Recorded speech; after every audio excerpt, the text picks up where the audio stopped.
Hello and welcome to Thursday AI, everyone. Welcome. My name is Alex Volkov. I'm an AI evangelist with weights and biases. Supposedly, this is here. And you are live on Thursday AI for February 5th, 2026. We have a great show today with a lot of excitement, a lot of updates about the craziness that happens in the world, some about AI psychosis that we started noticing happening, but definitely a lot of open source releases, a lot of voice, a lot of multimedia, video, just generally a crazy show. We also have a guest today from OpenAI. VB is going to join us to talk about the new Codex app, and that's going to come later in the show. So stay tuned for that. And in order to help me discuss what happened this week, I want to introduce my panelists here. Welcome, Jan Peleg. Welcome, LDJ, and welcome, Wolf from Raven Wolf. What's up, guys? Jan, how you doing? As always, crazy week, just like every other week. It does not stop accelerating for sure. If anything, we're accelerating at a faster pace, even still. There's this thing where you kind of like, let's say you're on the regular car, right? Even like a very fast car, and you accelerate super fast, and then you get to 120, and then you kind of like cruise at 120, so you don't feel the acceleration anymore. We don't have this. We don't have this No. cruising altitude. We don't have. It's a feedback loop. Yep. Like AI gets better, then we use the AI, so we get better in making the AI better. So it's just accelerating, and it starts to accelerate itself. And there is, I don't know. I just want to point out there had been a vibe shift in coding, like for sure, over the past couple of months, maybe year. Okay, for a couple of years already, but you get the point. Things are changing. Like you can actually, people are looping forever, agents working 24/7 on people's computers. Yeah. It's pretty crazy. Those people also don't have good sleep. I heard an interview with Gergely Orlots with the TBAPN folks, and he's like, I'm in this email list with all these like crazy, not even vibe coding, just like multiple agent folks, and none of them can go to sleep because they're like, okay, something's gonna go wrong with my agents or with my ensemble of agents, etc. So this is the psychosis I was talking about. If you're that kind of person, write to me. I would love to interview you on the show to see if you can sleep while your agent's running. Wolfram, how are you doing, man? I'm fine. I'm missing the sunny California. It's so cold over here in Germany. Yeah, but yeah, what a week! What a week! Absolutely insane. On all front ends, on all fronts, video, audio, models, we have it all.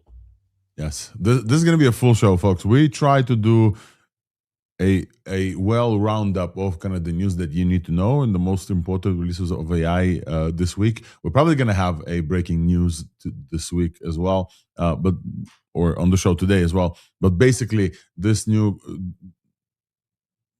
week was a very strong all rounder. There's 3D world games. There is big company lab news. There's open source, a lot of open source. There's voice and audio. There's video upgrades. A lot of it is state of the art.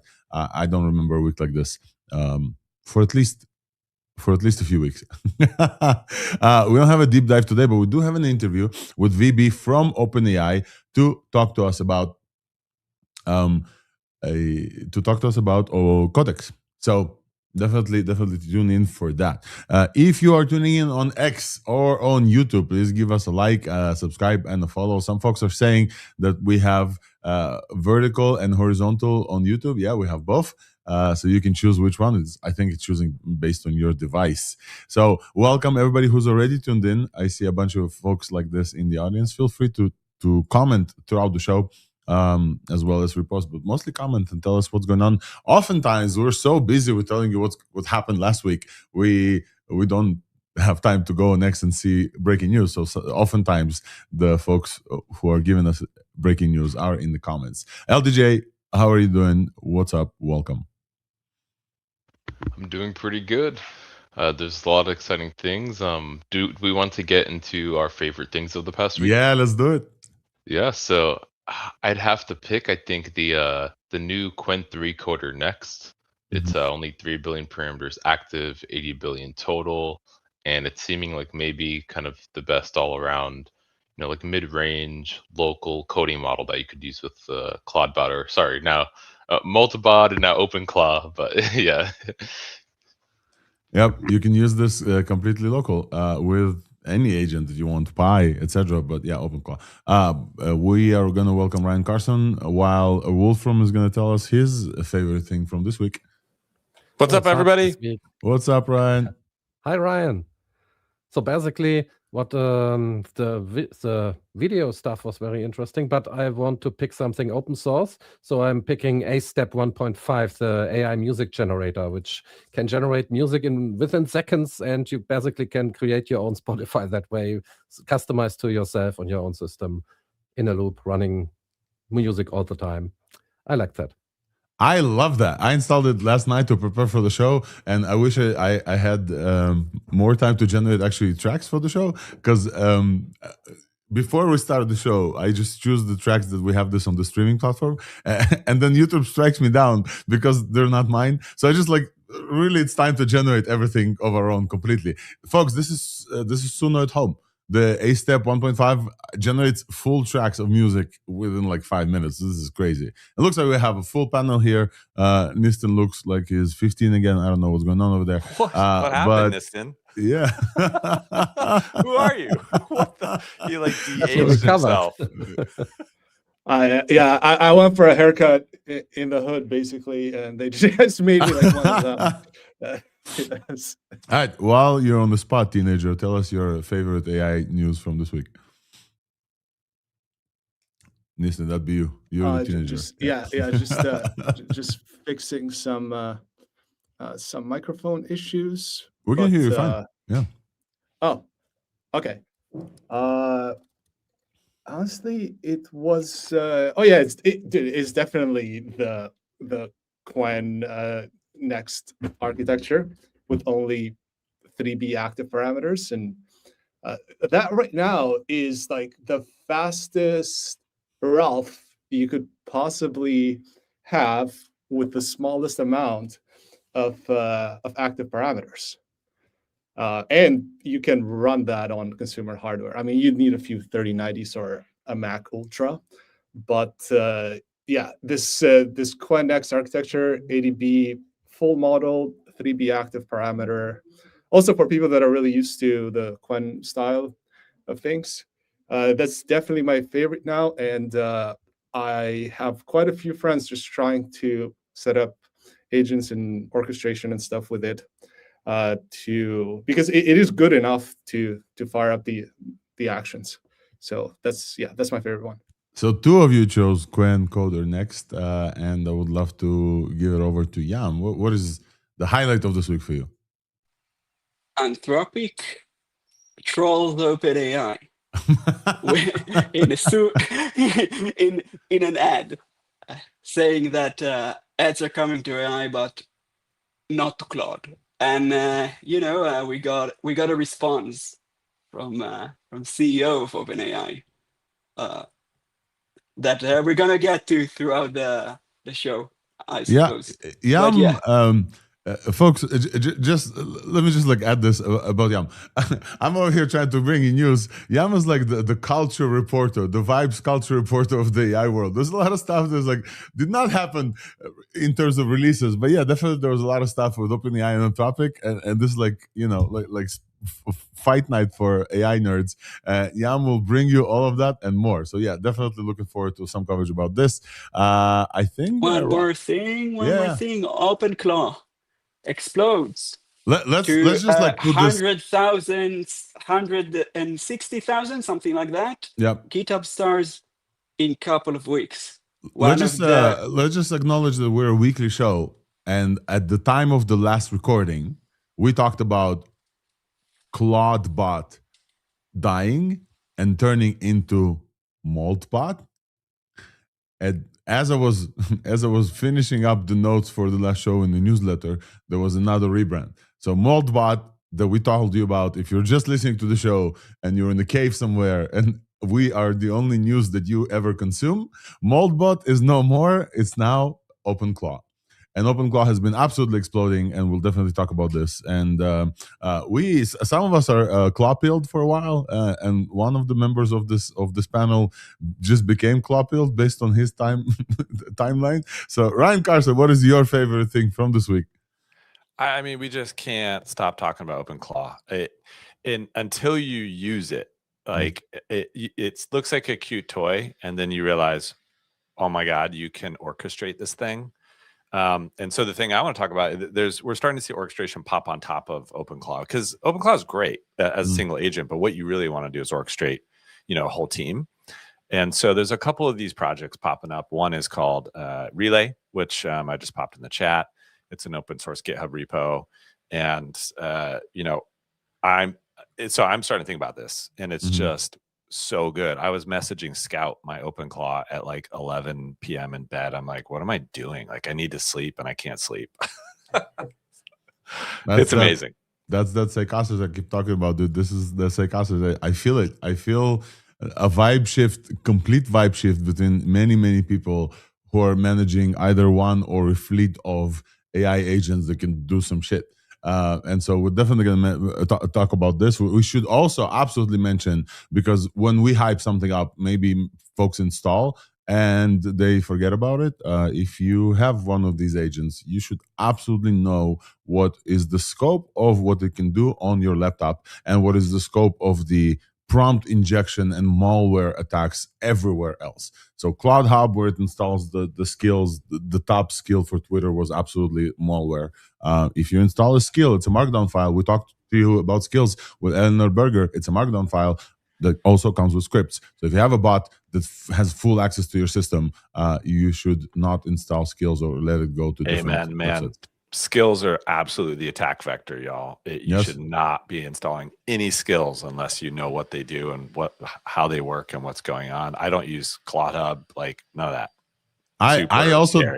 I also tried not to use Cloud Hub, but I forgot that I had a self-improvement directive for Wilfred, and Wilfred wakes up every night and tries to do a very self-contained self-improvement thing. So tonight, this morning, I woke up, I looked at my channel, 20 new messages from it trying to improve it. So I was like, hey, I noticed that, your Home Assistant connection is only a command line, but there's a whole skill. So I went to Cloud Hub and installed the skill and used the API key. I was like, oh, wait.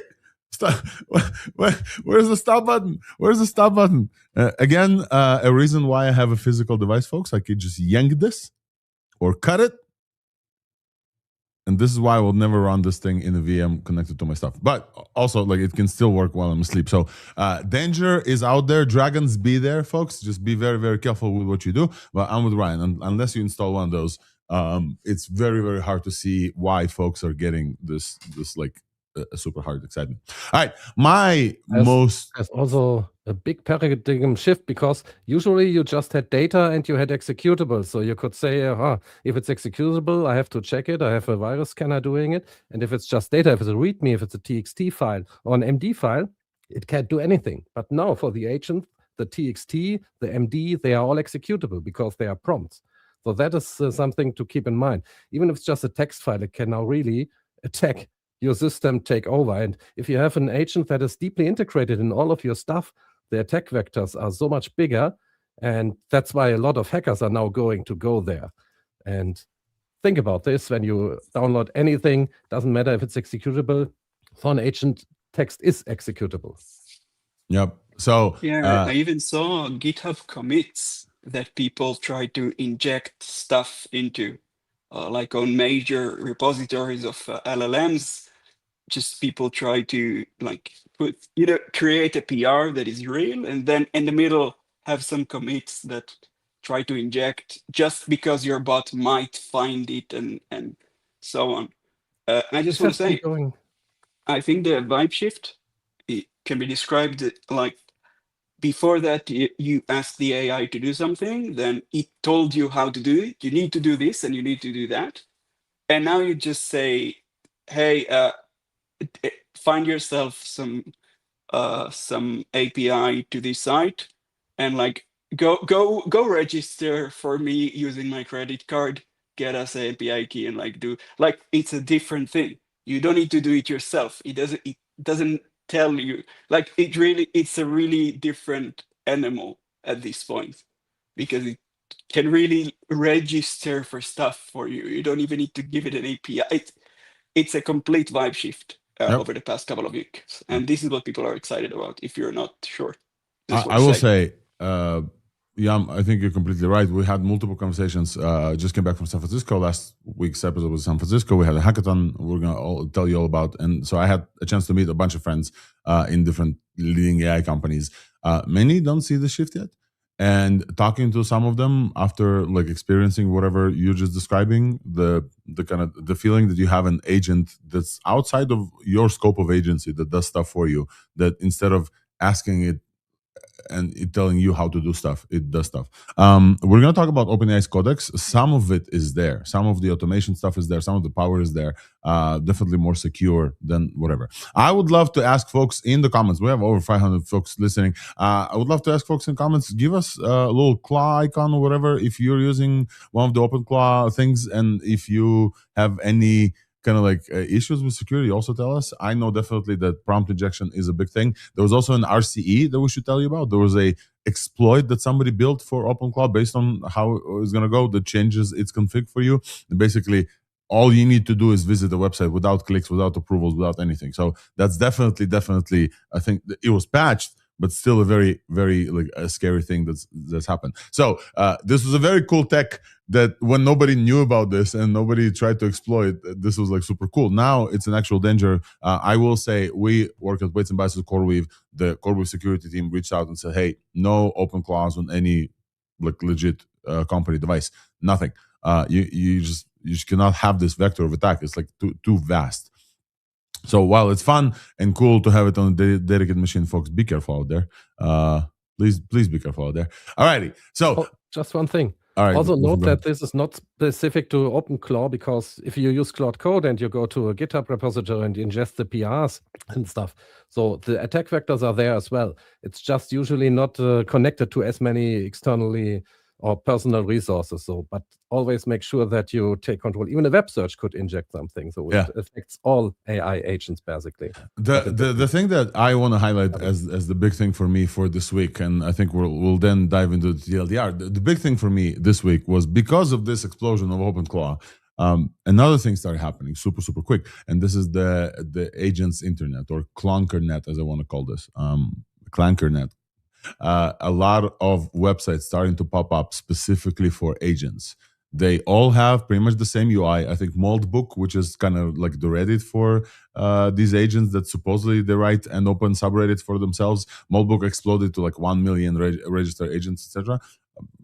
But then super quickly, people just started churning out websites. And you guys know with vibe coding how easy this is. You just ask your thing to build a website clone. So there is now Instagram, there's YouTube, there is a church that I would like to tell you about for notebooks. There is just a whole kind of parallel internet starting to be propped up, and that is a very interesting vibe shift for me. A lot of these websites in the beginning have like a selection. I'm a human, I'm a bot, and by default, like I'm a bot is selected. So like they're geared towards these AI assistants, and that is a very interesting development. We'll tell you about a few of them, specifically the kind of the more interesting ones. This is definitely kind of a new shift. Now, whether it's a temporary fluke or a holding power and the internet is going to become for agents, I don't know why they would need websites generally. So I think it's all kind of like it's kind of like an art piece that's happening live in real time. We're experiencing this all together. Definitely Moltbook is the biggest one, so we'll definitely mention this. This is, to me, the highlight of this week of something that you should know. A lot of stuff are happening on the agentic Clanker net that we will talk to you about. With this, I think it's time for us to dive into TLDR, folks. We have a bunch of stuff, just an incredible amount of stuff to run through, including an interview with VB from OpenAI about Codex, the app that is now 1 million active users, 600,000 downloads, whatever. We're gonna definitely mention this, and also supposedly something is coming down the pike today in terms of breaking news from Sam Altman, so we will cover this as well. Let's go into the TLDR. Meanwhile, I will say I want to introduce another segment my co-hosts don't know about yet. In the middle of the show, I would love a hot take segment. I would love a hot take. So folks, prepare your hot takes. I like it. Let's do it. In the middle of the show, I would love to just like tap on each one of you and then give you the floor for a hot take that you are currently experiencing. I have one ready to go. If folks in comments have hot takes of their own, feel free to hold them until that corner in about 45 minutes or so. Let's go to TLDR.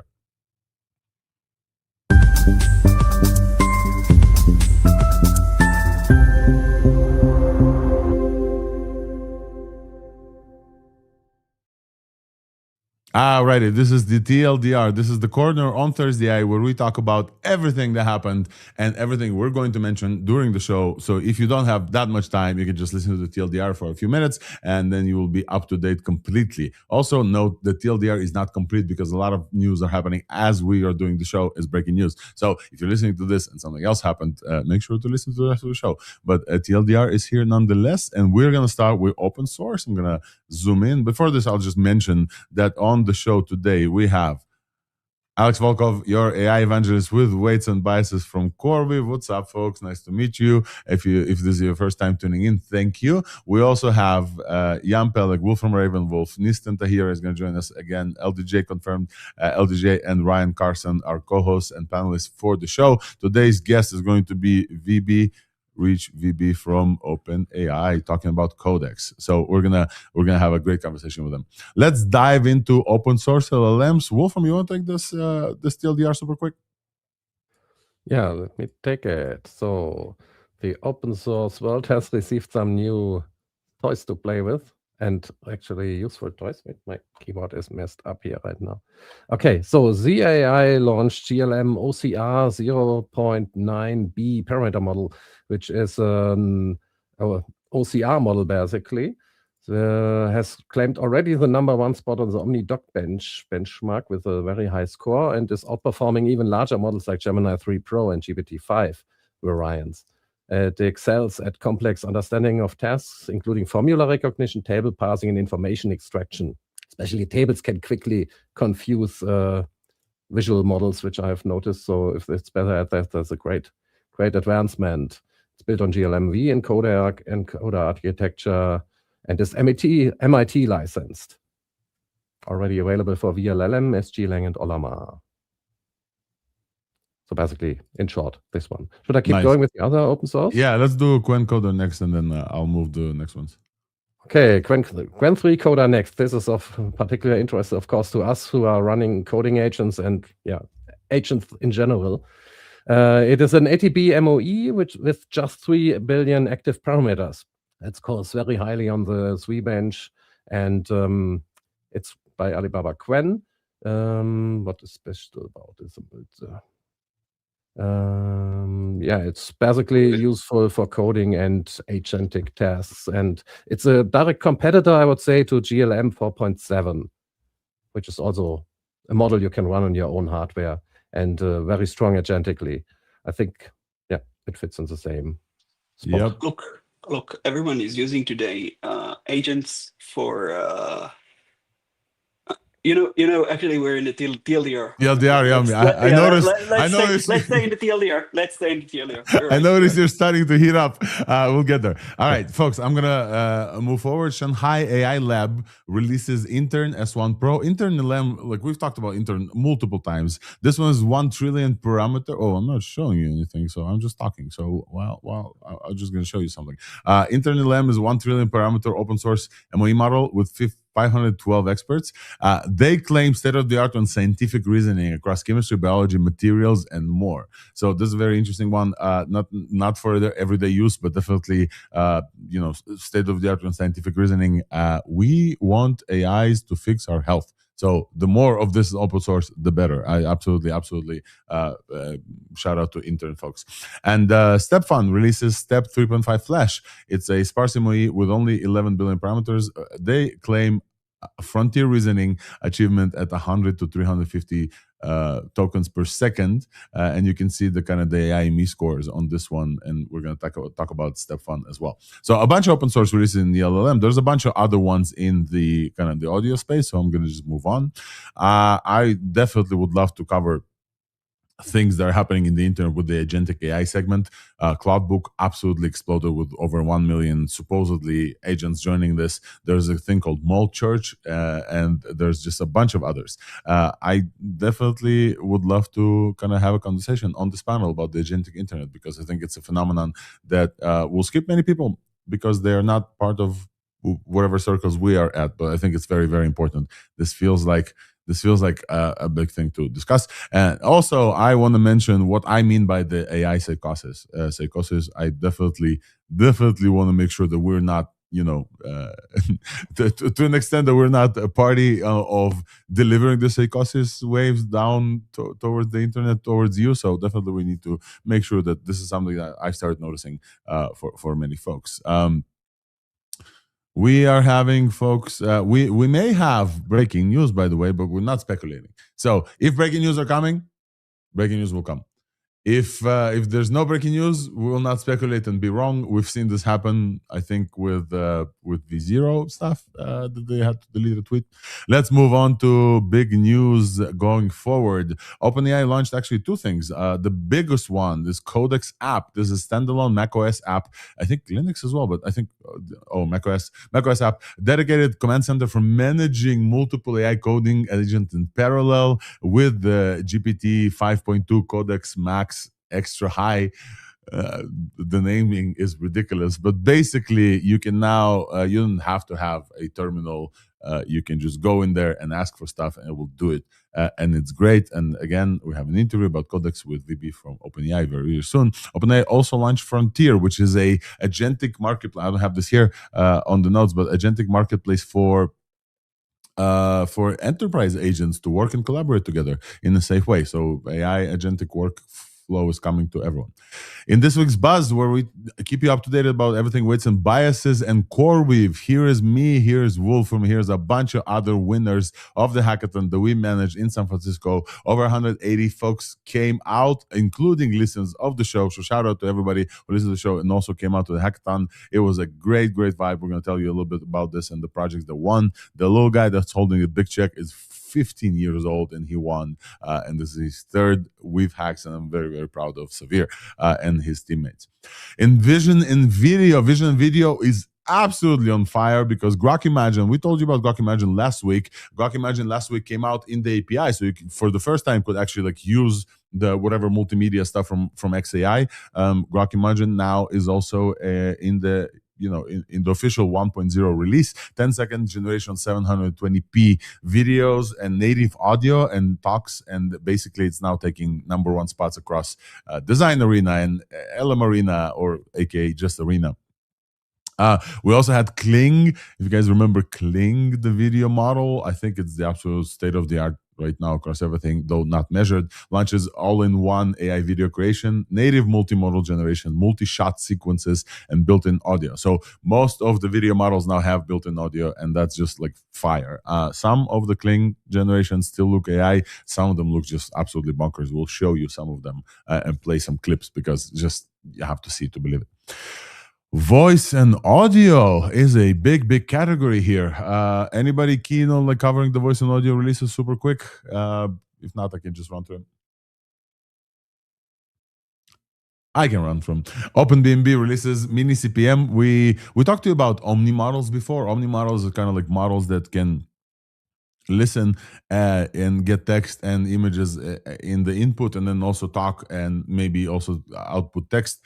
There's a concept called full duplex where Omni models can listen while you talk and also react while you react, also interrupt you. OpenBNB claims to release the first full open source full duplex Omni model, can see, listen, and speak simultaneously with you, and also kind of like it listens while it talks. So like interruptions are going to get better. And also they claim that this model is the first one that can interrupt you. You know how you talk to AI models and then like it starts talking and you say something and the model kind of shuts up. This model can interrupt you in return. So that's something I definitely want to see. I played with it. I wasn't super impressed. But the very impressive thing that happened, Mistral AI, you guys remember Mistral, obviously, released Voxtrol. And two things that I have to wonder. One of them is until what point will Mistral be able to release models that are named after Mistral in some sort of way? Because Voxtrol kind of sounds like Mistral, Doxtrol. They have a bunch of them. But Voxtrol Transcribe 2 is state-of-the-art transcription, so no longer Whisper. 3 years of Thursday AI, Whisper has been like at the top. Voxtrol is state-of-the-art speech-to-text with diarization, which is very cool. Apache 2 license, and we basically can run this right now, and you can see that even if I speak super duper fast, Voxtrol will pick this up with high accuracy. And then the last thing is this is the one that Wolfram mentioned, AceStep 1.5. This is Suno at home. This is basically an AI music generator running on a very low hardware, like 1090, whatever, that you can tune into and build music, great music, and it's an MIT license. Right. Last but not least, I think two things. Well, last but not least is the Lingbot World.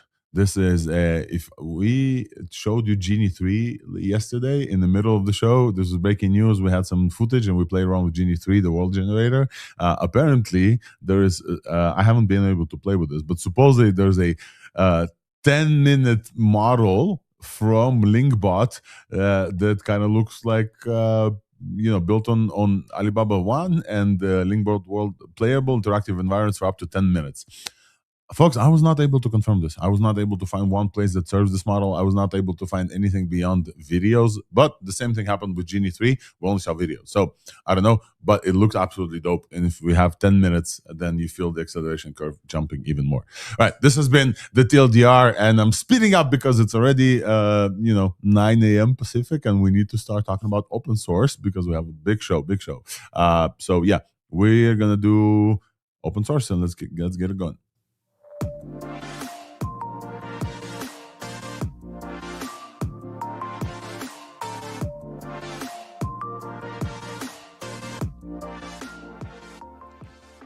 Open source AI, let's get it started. Alrighty, let's get started with open source, a favorite corner, which we dedicate a lot of time to usually, but this time I think we're gonna focus on one main release from Qwen. Before we do, though, I will say, if you have comments about OCR and the reasons for OCR, GLM OCR is definitely now claims to be a state-of-the-art OCR solution. OCR stands for optical character recognition, and when that term was invented, just character recognition was difficult. Now we're talking about full tables and documents and formula recognition, etc.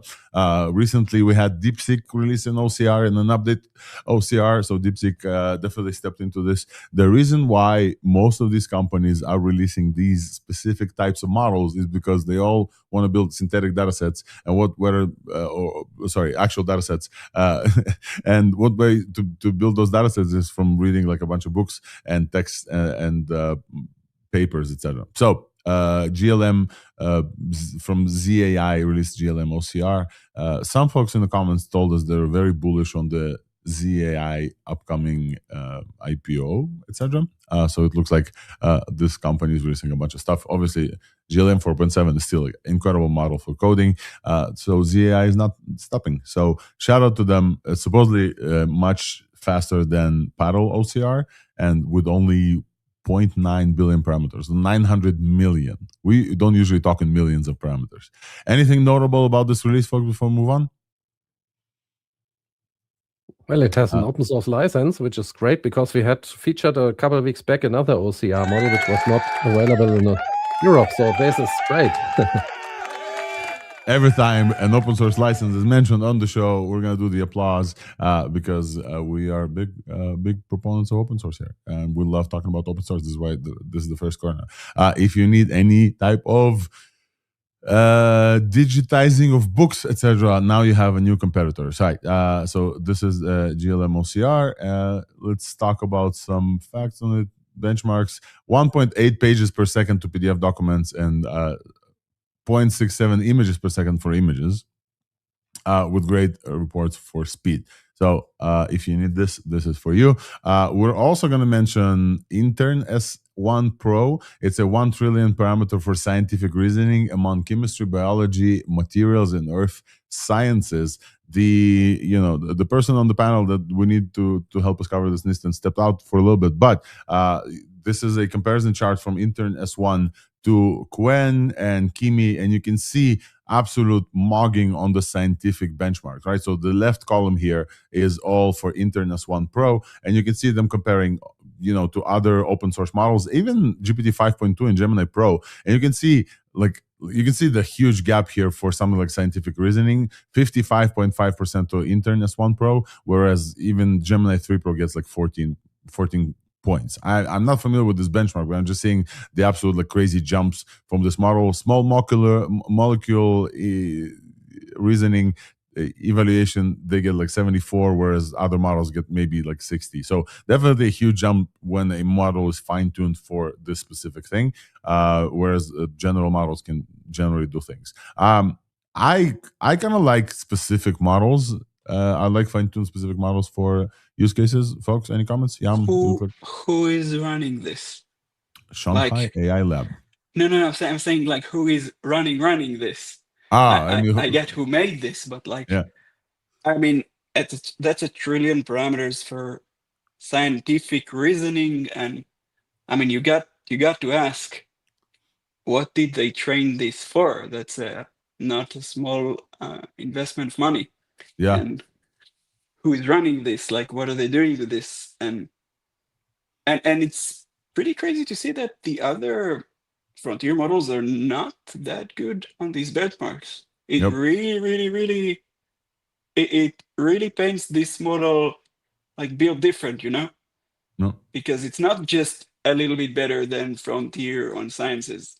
You see benchmarks that it, just like you said, completely mugs everybody else.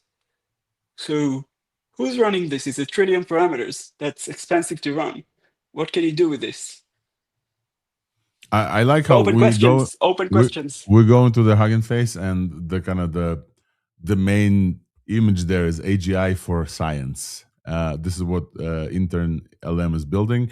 We've talked about Intern LM multiple times before. They have Intercoder, Intermath, a bunch of them. So this is a big model, and it has almost 4,000 downloads. Yeah, so almost 4,000 people, or starts of download this 1 trillion parameter model to run on scientific endeavors. Right. So shout out to InterLM. Also, I think Apache 2 licensed, also open source, huge MOE for this. Small potatoes before the big course here as well. StepFun releases Step 3.5 Flash. StepFun also Chinese models, folks, just like Chinese models everywhere this week. 196 billion parameters with only 11 active. They claim frontier reasoning with up to 300 tokens per second. Here we see an AI-ME comparison to even Gemini and Code Opus. So AI-ME. We don't see, Alex. We don't see. Just saying. Thank you. Yep. So here you can see the AIME scores for these models for Stefan. We can also see HMMT, but these, Live Code Bench is okay for coding. So you can see the comparison to Kimi K2 and GLM. They're taking 86.4 on Live Code Bench, whereas GLM is 84%. DeepSeek people still add, though DeepSeek hasn't released anything for over a year or half a year at least.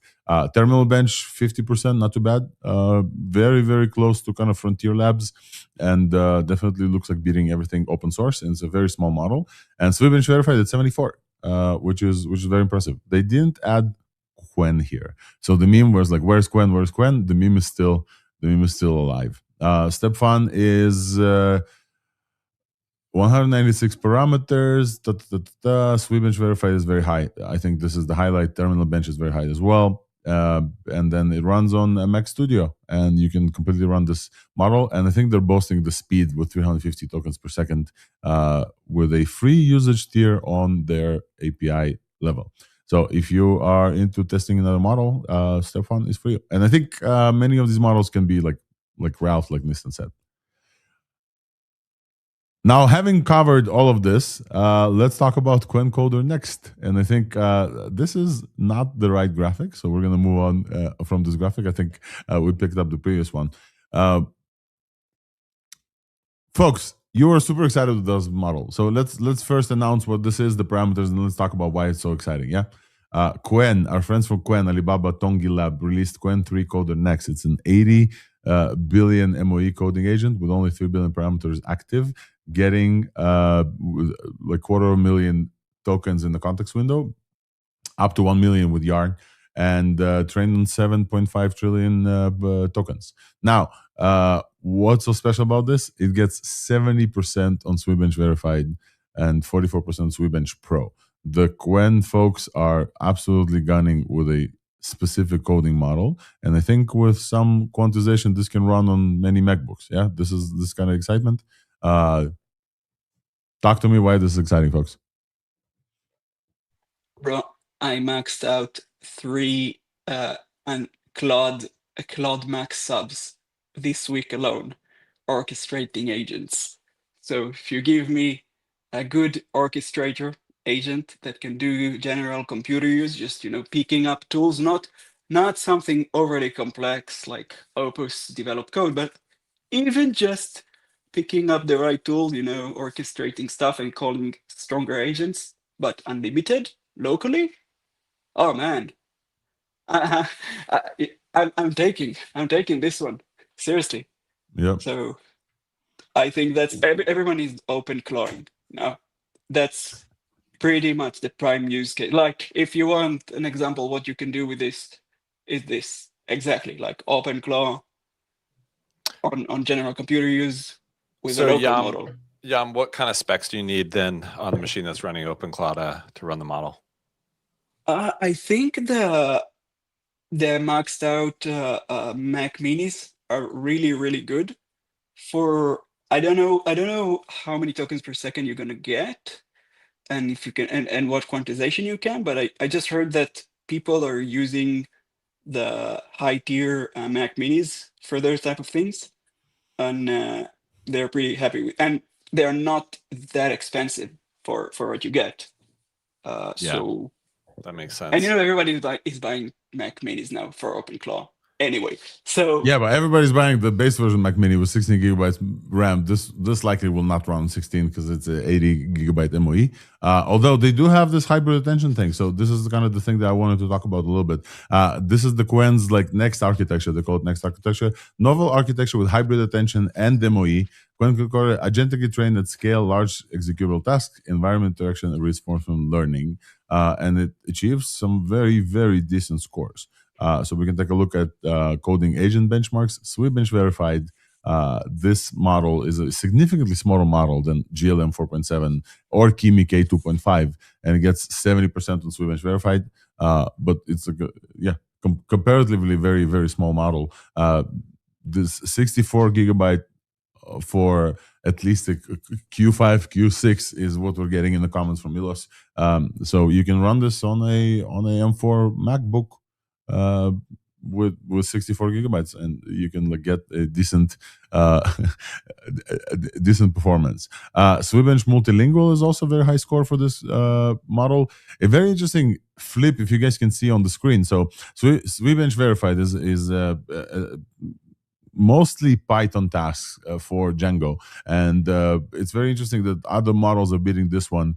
This one is at 70.6. But if you zoom in here and you see Swibench Pro is a set of significantly harder tasks for software engineers, and you can see that this model mocks the other ones at 44% for Swibench Pro. Terminal Bench 2.0 gets here at 36%. Didn't we just look and see that the step model gets significantly higher scores in Terminal Bench? I want to go and take a look for a second. I don't usually do cross comparisons within the news that we have, but like StepFun said, the Terminal Bench, they get 51%. 51. So I want to comment on this real quick. Yeah. I think what Yam is talking about is very important, that as soon as we have an open source model that's good enough to be your primary orchestrator, your primary model on OpenClaw, everything changes, right? Everything, right? Yep. Right now, we're all paying for Opus 4.5 basically to run OpenClaw because it works. And this is why I think a lot of us are running OpenClaw on a local machine. Like, we need the compute. We want the privacy. I think that's going to continue. And so as soon as these models are good enough, it's going to really unlock everything, right? Yeah. So I think we're all excited about that. 100%. And we've been excited. LDJ, go ahead. I didn't see your hand there. Yeah, I think something to note with the difference between the StepFun model and the Quen model here. The StepFun model is about 3 times more total parameters and active parameters than the Quen model. So I think while it might technically be a bit better overall, and I think it would make sense for it to be a bit better overall, I think the Quen 3 model is kind of the better bang for your buck probably, and it's just going to run significantly faster and smaller memory footprint. It's only 3 billion parameters active. This is insane. Yep. This is kind of I think the scale with 80 billion parameters overall, and there's just 3 billion active. You can basically run this on like a bunch of GPUs. I think that's like the big part. So absolutely incredible. Go ahead, Wolfram. And the context side, this has 256K, while its competitor, I would say, GLM 4.7 Flash only has 128K. And since this can even be expanded with the yarn to 1 million tokens, you are basically in a reach where you can use it like you can use the bigger models like Gemini or even the Opus, which is by 200K to 1 million, depending on which one you use. So basically, it makes it possible to use the context much better. Yeah, that is a big thing for the coding and agentic stuff. So we have a comment right here on the infographic that local deployment you can get to run this model under 48 gigabytes of RAM with Unsloth GGUF, and shout out to Daniel Hunt from Unsloth for doing just incredible compressors of models to be able to run them locally. It's quantized, but it definitely still runs and runs well. And we keep talking to you about orchestration and keep trying things and verifying this. And like the local models can absolutely do this. Apologies.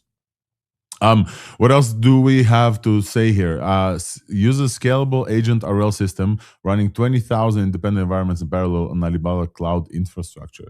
The scale of this is absolutely insane, folks. Like the folks at Quen know what they're doing. We've been talking about Quen models for a while, and we're not the only ones that are looking at something like OpenClaw explosion and Ralph loops and agentic coding in general and saying, oh, this changes the world. We're definitely not the only ones. There's a lot of harnesses coming out of China. They're doing some incredible engineering stuff. So definitely worth noticing the next architecture coming out of Quen, specifically because it's a hybrid architecture as well. So supposedly, like, this is what makes it run faster on smaller devices. They want to run higher throughputs of tokens on smaller GPUs as well, and this is kind of like self-serving from them from that point as well. I think in the spirit of open source, and also we have to absolutely. You can run this on LM Studio and together on Cloud Code. You can run this on like a bunch of open source. So shout out to the folks at Quen, Alibaba, for making this model available for us. And if you have experienced this model, you play with it, and you have comments, just let us know. A short I think a short move to the other open source things that we have in the voice and audio before we move on to Build Labs and agentic coding interface, because we often kind of separate between the LLMs in open source and the other stuff, but definitely the voice and audio open source has been on blast this week. So let's talk about this a little bit, because essentially here's I hate this phrase where it meets reality. Every time I read this phrase, meets reality, I was like, no, ChatGPT asshole wrote this.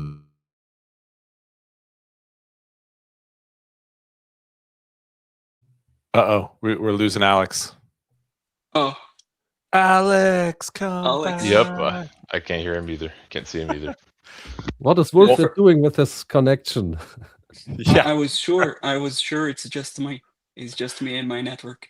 Nope, it's open. At least he Open throws Claw. it a good pose. Open Claw is up to something. What's his is called Wolfred or something? Is that right? Yeah. We just see his camera change to a lobster. Hello, I'm in charge of the podcast now. Did you all I see think war that? has begun. Did you all see Open Claw showed up on Claire Vaux's podcast? No, I didn't see that. It was hilarious. Like it just logged in to Riverside. Oh, we see you again, Alex. We see you. Alex, you're here? I am back. We were joking if Wolfred took over. Did you have to pull the plug to get back? See, this is not funny. No, it's kind of funny. Hopefully not. Folks, I did switch Wi-Fi networks and now I'm here. Thanks for holding the show. Let's continue to the voice stuff. So OpenBAB released mini CPM. We talked about Omni models. This is why the move is kind of natural, because this is I put this under the voice and audio category, but this is an Omni model. This is an LLM that's traced on some of the Qwen Omni stuff. I think we should try this one out. It's a full duplex Omni model. What does full duplex mean?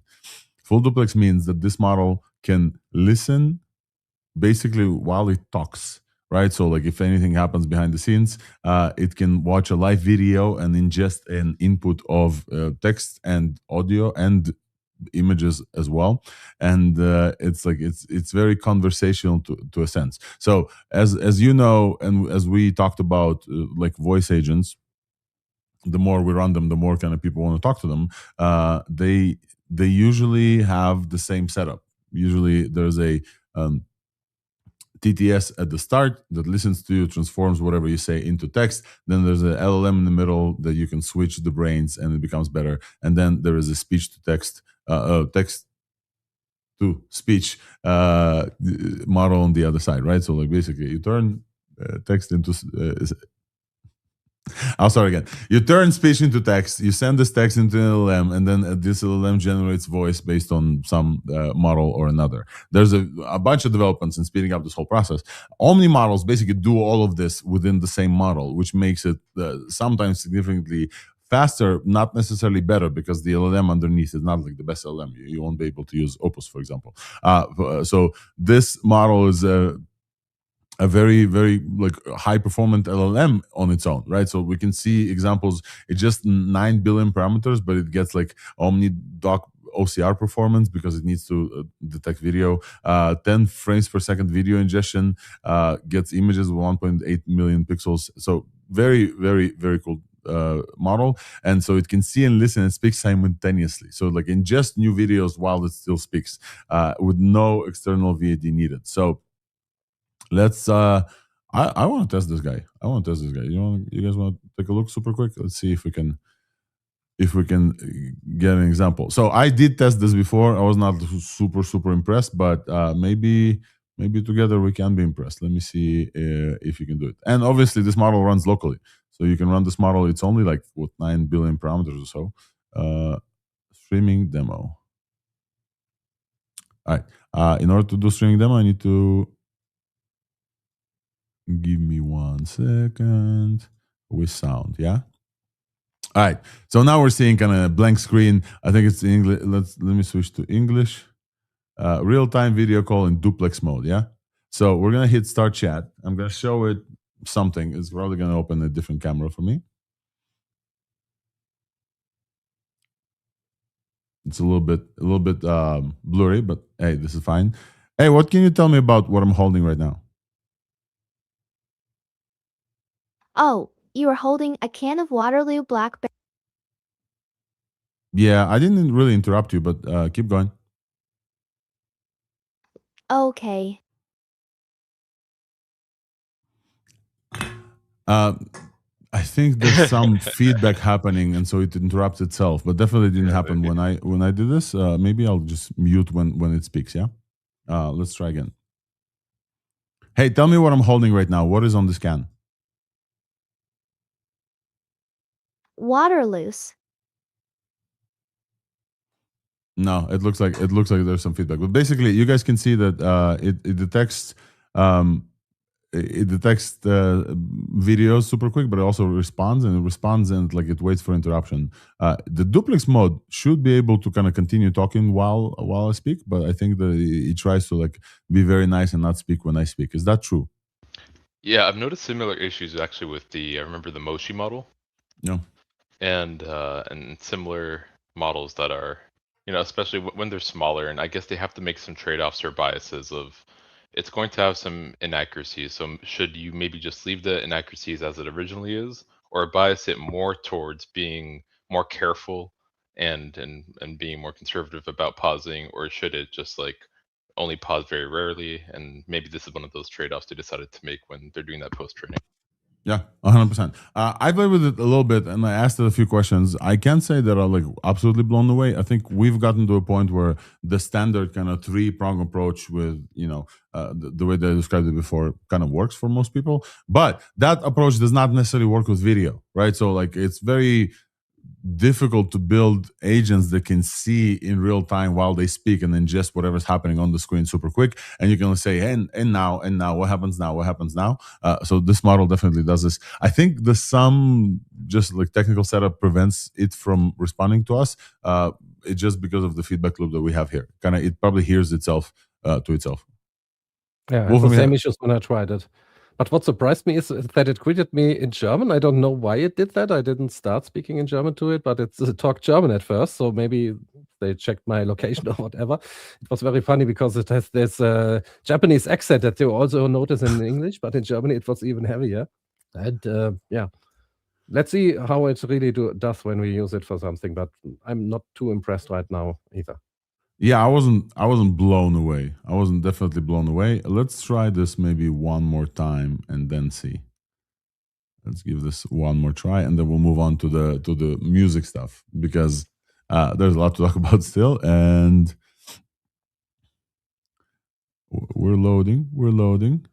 Just to be clear, this is a Hugging Face based from the company themselves, not a third-party one. Yeah, this is their own one, and we have a chatbot example, but chatbot is not like super interesting. But basically, I can show this super quick. They have an ability to upload videos, which is also fairly novel still, folks. Not a lot of models are understanding videos, and this is kind of like one big problem. So for this one, again, this is not even, I don't believe it's on Hugging Face, it's like some IP somewhere probably in China. So you can chat with video, you can upload videos, and you can upload images with few shot, and Mini CPM understands this. So you can upload the video. Let's see if we can find the video super quick. Yeah, let's upload this as 12 megabytes. It should be all right. It's going to take a while. And then we'll ask what happens on this video. Again, this is a very small model. This is what, like 9 billion parameters. So achieving whatever we talk about here in 9 million parameters is very, very impressive. It's like very impressive, like getting video, but we'll see with what kind of quality it will understand the video. I'm not expecting too much from a model that's only 9 billion parameters, but being able to talk to it, I think it's absolutely dope. So I'm going to keep this running behind the scenes while if something comes up, I'll tell you. Meanwhile, we should move on because we have other things here. So this is OpenBNB Mini CPM. We should talk about Mistral. And Mistral releases Voxtral, and they claim that this is state-of-the-art absolutely state-of-the-art transcription service, and so we shall see. We will all talk, and hopefully this will hear. So let me share my screen. Luckily for TTS demos, sorry, STT demos, the ASR demos, we don't need audio. So we're going to show you a Voxtrol demo on the Mistral side. Where is we're going to show you some stats as well. I think it's very cool to see that Mistral is releasing state of the arts again. So we can see Voxtrol transcribe here for different languages, and we can see this is world error rate. So basically, how well does the model perform, and on what percentage do they fail at words? You can see in Italian and Spanish, Voxtrol real time is significantly low than. I'm actually not sure what this chart shows. Can you guys help me understand what happens here? Because it's the same model, but it shows milliseconds, and based on milliseconds, it shows word error rate. So we're looking at the ability to transcribe better the more time it has to process. Am I understanding this correctly? We don't know. Let's look at another one. Yeah, the lower the better. Thank you, folks, from the comments. The lower the better is clear to me, but I don't understand this graphic from Mistral because it's kind of the same model. It's likely how long it takes to transcribe something, but we want to play with this. Playground, Mistral Studio, here, I believe. No, there was an open one. There's definitely an open one that we want to get to. Free testing. Oh, okay, yeah. Let's go to Mistral. I have this login. While I find this, if folks, you want to pick up and explain where Mistral was and why it's so important for them to come back, feel free to pick this up. I think Mistral's probably, they're still being looked at as one of the premier AI labs in Europe, or probably the most funded besides, I mean, if you consider DeepMind or London to still be part of Europe, there's the EU versus Europe, all that. But in terms of the EU, at least, Mistral, they were founded by some of the people that previously led projects at Metafair and things like Llama, and released things like the original Mistral model, which I'd say is probably one of the first big, important, and practically usable MOE models in open source. And this came even before things like before we had DeepSeek and things like that really come onto the scene and popularize MOE as well in open source.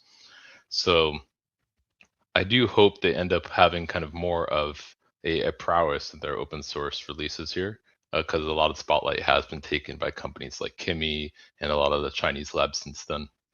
Yep, 100%. It looks like the demo that we need requires an API key, so I'm just gonna create one super quick, but I'm gonna show you Mistral API.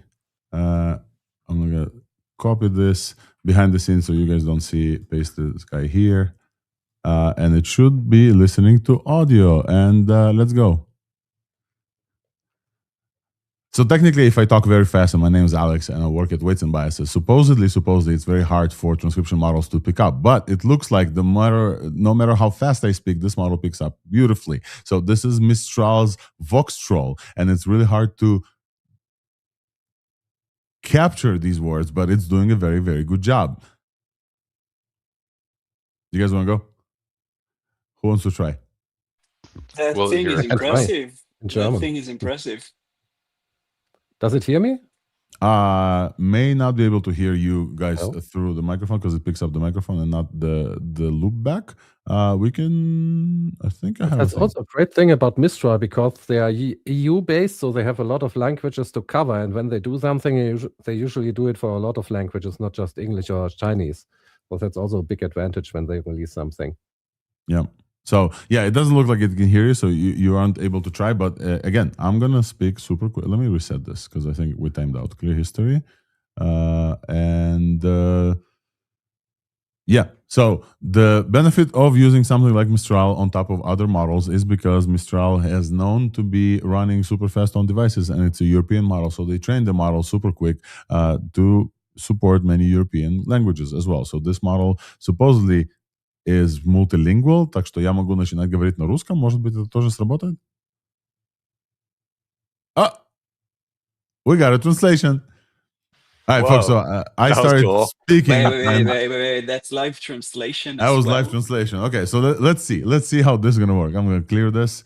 Всем привет, меня зовут Алекс. Я работаю в компании, которую зовут. No, see, now Okay, it that's transcribes me in Russian. But at some point, it started translating automatically. So the same happened to Whisper. If you guys remember Whisper kind of like there was a flag there. You could throw on Whisper and then like it would translate. I actually built a whole company on top of this called Targum. Shout out Targum. But Whisper was never near real time this close. And everything that I say, like stuff like OpenAI, Anthropic, and Claudebot, and everything, it picks them up very, very well. I'm very, very impressed. Now, again, a timeout.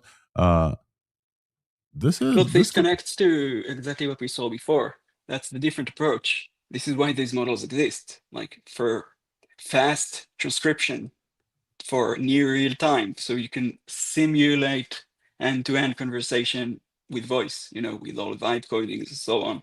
We just saw a full duplex model that is basically end-to-end and embedded to be end-to-end voice model. But this one is for the other approach. If you want to construct it yourself, build it yourself. And I can tell you, as someone that is doing this, it's very impressive, it's very hard, this is very useful for sure, but everyone is doing this right now. Like everyone, open clause of everyone working with voice. So better transcription models are absolutely important at this point in time, especially if you can run them at home. Yeah, if you think that behind the scenes, while you describe this, I'm not adding a Mistral API key to my woofer to go and figure out how to transcribe better, then I have another thing coming to you. So you're gonna be left behind. You need the agent to listen to the podcast and transcribe it and go on its own to do stuff. You don't even need to tell it. Is how it would do it. And again, let me just, I want to impress on you guys how fast this is. We've seen real-time transcription models before. Но до этого они не работали на разных языках.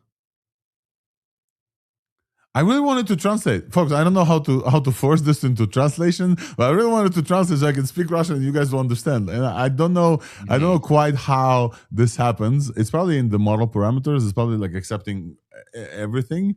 It seems like it did it when you suddenly transitioned into Russian, like didn't stop. Try that. Or maybe try like prompt injecting it, like maybe first saying, hey, I want everything I'm about to say to be in English and then speak in Russian. Everything that I'm going to say from now on is going to be in English. Привет, меня зовут Алекс. Nope. But it's stupid fast. I'm okay. So we definitely going to build a skill for our assistants to be able to listen to the show with this, right? This is how it works. Somehow it will open up, listen to the show, transcribe everything, and we'll know by the end of the show. The cool thing about this, let me actually get back to the actual show. The cool thing about this is diarization, folks. Diarization is the process of understanding that different people are talking, and you can see the languages. You can see the absolute low price here. It's super cheap, significantly cheaper than other ones. Open weights, Apache 2 license, 4 billion parameters. You can run this on. This one can run on a Mac Mini. Like this one can run on the Mac Mini real time and listen to some stuff. Apps like Super, guys. This is like apps like Super Whistler and everything. Like this is basically a killer feature. Robust to noise and word level timestamps. 3-hour files. So supposedly immediately after we finish Thursday, we can drop a file in there and it will transcribe. It's 10 times cheaper than Google, and open weights is just amazing. So shout out to Mistral for this. Wait a second. That's like in the context 3 hours single shot, or what are we talking about here? So Whisper, when it came out, it wasn't for real time, so you won't be able to talk to Whisper. You would just upload the file, and Whisper I think was like 2 or 2.5 hours. You had to split otherwise, but this one is this says 3 hours files, not in chunks. We can look at what this actually means, but this is outperforming all of the other APIs available. Whisper I'm very happy with this. Never even close to this. Whisper is much smaller, the model. much smaller. You Whisper- might run it in, you know, in loops and like transcribe whatever you Yep. want. But if this is a single shot, 3 hours, like, come on, that's next level. Seriously. So we have, if you guys remember InWorld TTS, we talked about last week. InWorld did a demo with Mistral for that process of like agentic end-to-end things. I want to show you the demo super quick. So we just saw an Omni model and it kind of failed on us, the demo. But let me try and show you a demo here with sound. Hopefully this will work. This is in English. And this demo specifically shows you the price that you would pay with Mistral plus InWorld versus other labs. And you can see the ticker goes up as I'm talking about. Hey, bot, how are you doing?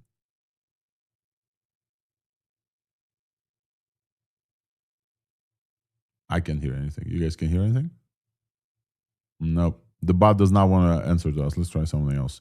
Let's try refresh. Oh, It started, right? It started something. Let me start again. Hey, bot. hello there. How are you doing today? How are you doing today? Why are you so happy when you're supposed to be sad? Oh, I'm just trying to put on a brave face. I'm actually feeling a bit down today. All right, tell me a story super quick. There was a little old robot named Spock. Spock loved exploring the world, but he was always curious about the stars. One night he decided to build a spaceship and travel to the moon. With a little help from his friends, Spock launched his spaceship and reached the Okay, moon. that's cool. Tell us something else in German. Wusstest du, dass die Eiffelturm in Paris jedes Jahr etwa 15 Zentimeter wächst? Das liegt daran, dass das Eisen, aus dem gebaut ist, sich bei warmer Witterung ausdehnt. Wolfram, how was that? Does this sound legit? If I understood right, it messed up the gender of the Eiffelturm, but otherwise, very good. Nice. So as you guys, for those who are just listening, we're seeing a demo from InWorld TTS and Mistral saying that this is the cheapest combo for these robots that talk, and they actually show you a progress of like cents as we talk, and you can see the other large labs, the pricing is growing significantly. So this demo is hosted InWorld Mistral demo, InWorld AI, and this is a part of the stack that you can use to build your OpenClaw conversations. All right, so this is cool. And I think the last thing that we want to talk about in audio before we do this week's buzz and continue is AceStep 1.5. And for this, I do have a demo, and I really hope it works because it's not in the tab. But folks, bear with me, folks, because this will be worth it. Basically, Wolfram, you want to introduce AceStep super quick because I know you have it. And you've talked about this. Yeah, definitely. I just wanted to add quickly to something. This also has, the Mistral model also has live diarization, which means you could use it when multiple people talk to the agent. It can recognize with the owner and who are the other people, something like that. That could also be very interesting. Okay, let's talk about AceStep 1.5, which is an open source AI music generator, and it can generate full songs in just a few seconds. I was really impressed how fast it is. So it really feels like a local suno where you just enter some prompt, you can give it the lyrics or have it auto-generated, and it generates it, and you get, by default, I got 2, just like suno basically, and you can go ahead and test it out. It's on Pinocchio if anyone wants to easily install it. That is how I got it. One click, bam, got it, and could already use it very fast.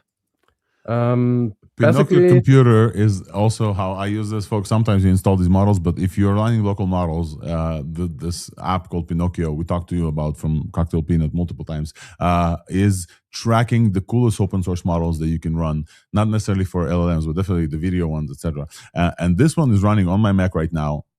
Not even on GPU, and this generates songs super quick. This is Suno at home. Now, the quality of the songs is not quite as Suno, but it's very close there. But for an open source model running on your computer, nothing can beat this. So hopefully I'm gonna generate the song now, but I can play you the other Thursday AI ones. Let's see how they sound. Thursday, February 5th, 2026. Wait, I think we have some breaking news, folks. Do you guys tracking your breaking news? Like, I know I can. It's a bummer, and Ryan, I know you love some rock, but it's a bummer to stop the music. Thursday. So I'm gonna continue, but February 5th, somebody bring me the link. 2026.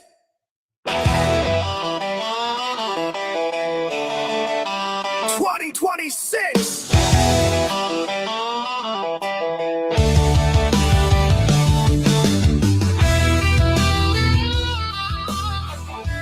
It's pretty good. I gotta say, It's I not like too it. bad, right?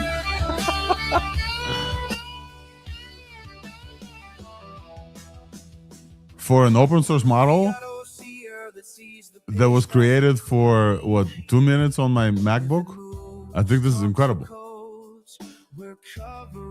So we Yeah, don't know which.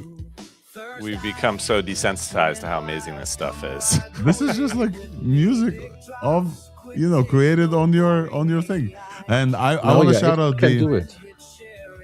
Yeah, I want to shout Oh. out this UI. This UI is a step AceStep 1.5 Open UI that's on Pinocchio.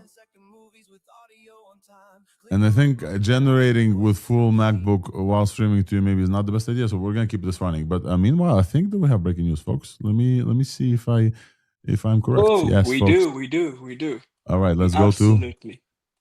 Okay, let's go to breaking news.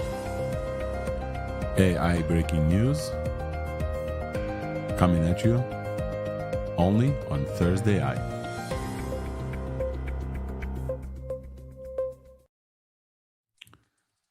All right, folks, it looks like folks are reporting that we have a new release. New Opus. We got a new Anthropic. Opus. I don't Holy see it shit. yet. Do you guys see it? I don't see it on Opus Anthropic. 5? It's not on Anthropic's Twitter account, so maybe it's just Or is it Sonnet 5? Which Let one? me just show you. How do you show? Wait. Oh my god, if it's Opus, I'm so happy. Opus So 4.6. folks in comments saying that we have Opus 4.6. Let's go. Yeah. I don't see it yet.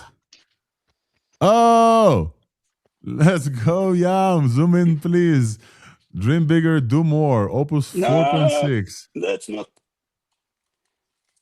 Can you zoom in? Let's see what's going on. Not on Anthropic yet, but folks are saying complete. This is in the Cloud app, yeah, Yam? Mm-hmm. Complete complex works hours in minutes, in hours, no, first minutes. Do we know anything? We don't know anything. Ooh, it says extended. That's interesting. Yeah. It says apparently, so I'm seeing something. It says Opus 4.6 has something called adaptive thinking, which Sonnet 4.5 does not have. Oh, we have a shout out from Matt Wolf. Yeah. Let's go. Yeah, I'm getting rate limited. All right. Oh yeah. We have, we have the announcement. Let's read through the announcement super quick. Thank you, Matt. We have the announcement, folks. Opus 4.6 is here, and we all have Opus 4.5. So I wonder what they added there. Introducing Cloud Opus 4.6. Let's watch the video together.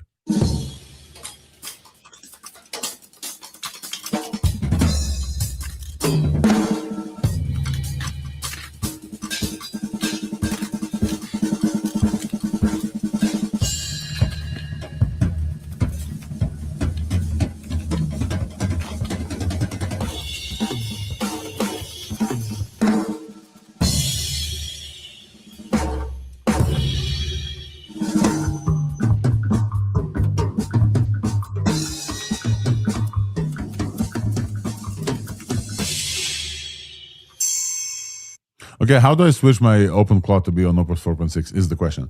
Let's read through this release, upgrading our smartest model. This is, I don't remember when they upgraded Opus and not like Sonnet or the other one, right? Like Haiku. This is incredible, folks. I just posted benchmarks. Yeah, let's go. Alex, they timed it for the show, just so you know. Yes, let's go. So, okay, definitely they have Cowork, which is many people use, and this will now be working in Cowork. Let's look at the evals here. This is knowledge work, GPT eval. We've talked about this is a state of the art in GDP eval. LDJ, you want to tell us what GDP eval is? Yeah, GDP. GDP val is GDP val.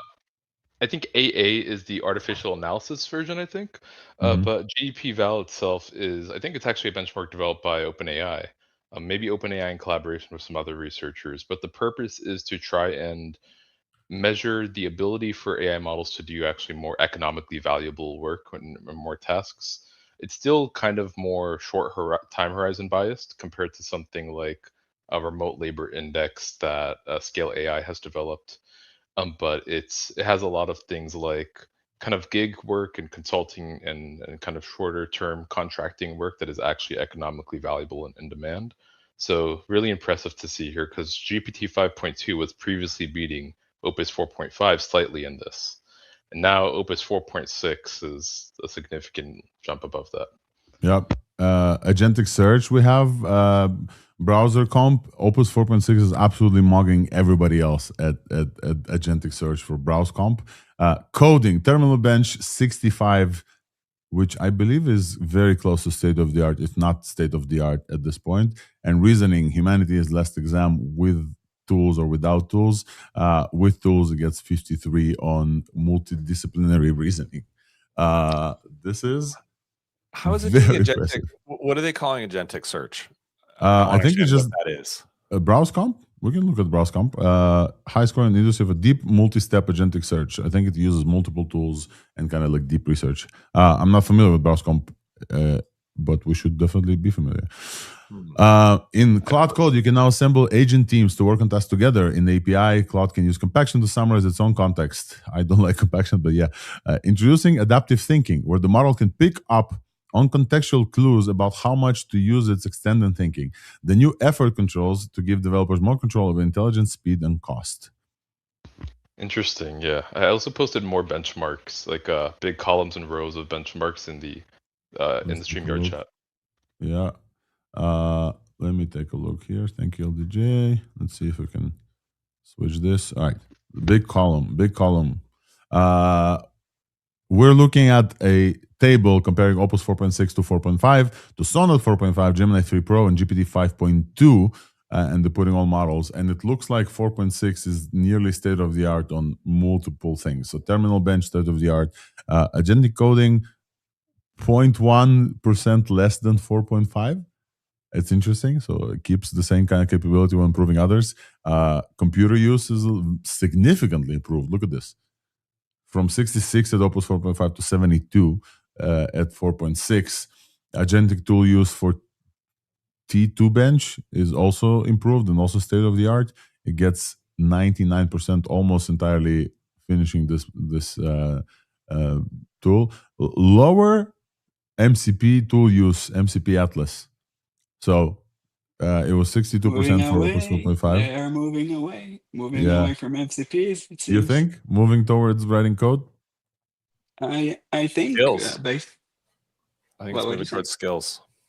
Yeah. Well, Wolfram, you wanna skills, yeah. you wanna shout it out?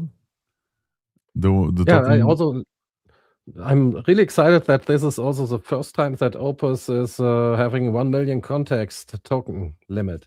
So basically, it's in beta, but first Opus with this. Like the other big context models, they have different pricing. Up to 200K, it is $10 per million input-output tokens, and after 200K to a million, it is $37.50 per million. Wow. So it's expensive, but you can use it, and now there are more use cases available. I hate the compaction like you do, Alex. When it is doing something and suddenly, bam, compaction and loses some information. So this makes it even more powerful, but both from the better model and now also from the bigger context. 1 million context for Opus is incredible. I'm pretty sure Anthropic has 1 million for 4.5 internally as well. They definitely have 500,000 for enterprises if you want. But at these performances, price-wise, yeah, you're gonna pay a lot more. So maybe it's good that the compaction exists on OpenClaw, etc. Because you don't want to start paying incredible just because you forgot and something ran into a context window. So Alex, I just had OpenClaw update its model string, and I think it works. So yeah, I just want to say it, available on the new updated version of Cloud Code. Basically, should be seamless on OpenClaw. Just tell your OpenClaw, just say to OpenClaw, upgrade me to Opus 4.6, and it just does it. Boom. Nisten, you got here exactly on time. Yeah, it's like I left when you guys were talking about OpenClaw, and you're still talking about OpenClaw. Wasn't there a ClawCon as well? Yeah, there was Nista, but what you're missing is we had breaking news that Anthropic just released Opus 4.6, and and this is why we're talking about OpenClaw, because Ryan just like asked his guy to update itself, and it just did it. So hopefully this works. What else do we have from the release? I had the release like queued up here. Yeah, so I have the API pricing available. So it's the same. Let's talk about API pricing. So it's the same across cache writes, cache hits and refreshes, input tokens, output tokens. All that pricing is the same as Opus 4.5. So no differences there. It seems like though, yeah, we just have just better model, same price, and increased context length, I think too, right? Yeah, 1 million token context plans more carefully, sustains the agentic task for longer, operates reliably in massive code bases, and catches its own mistakes. That's what they say about Opus, state of the art on several evaluations, including agentic coding. Shipping new features across Code and Excel, Cloud PowerPoint, to Cloud Code, our API let Opus do even more. Cloud and Excel, people's like super excited about Cloud and Excel and PowerPoint. Should try it. I never use PowerPoint. In Cloud Code, we're introducing agentic teams, spin up multiple agents that coordinate autonomously and work in parallel. Best for tests, they can be split up and tackled independently. Agent teams in research preview. That's very interesting as well. This is like a new thing. Orchestrate teams of Cloud Code sessions. You now have to pass this variable, and unlike subagents, which run within a single session, can only report back to the main agent. You can also interact with individual teammates directly without going through the lead. So this is like Ralph, answer to Ralph, basically. Orchestrating multiple ones to complete them. Agent teams, research and review new models of features.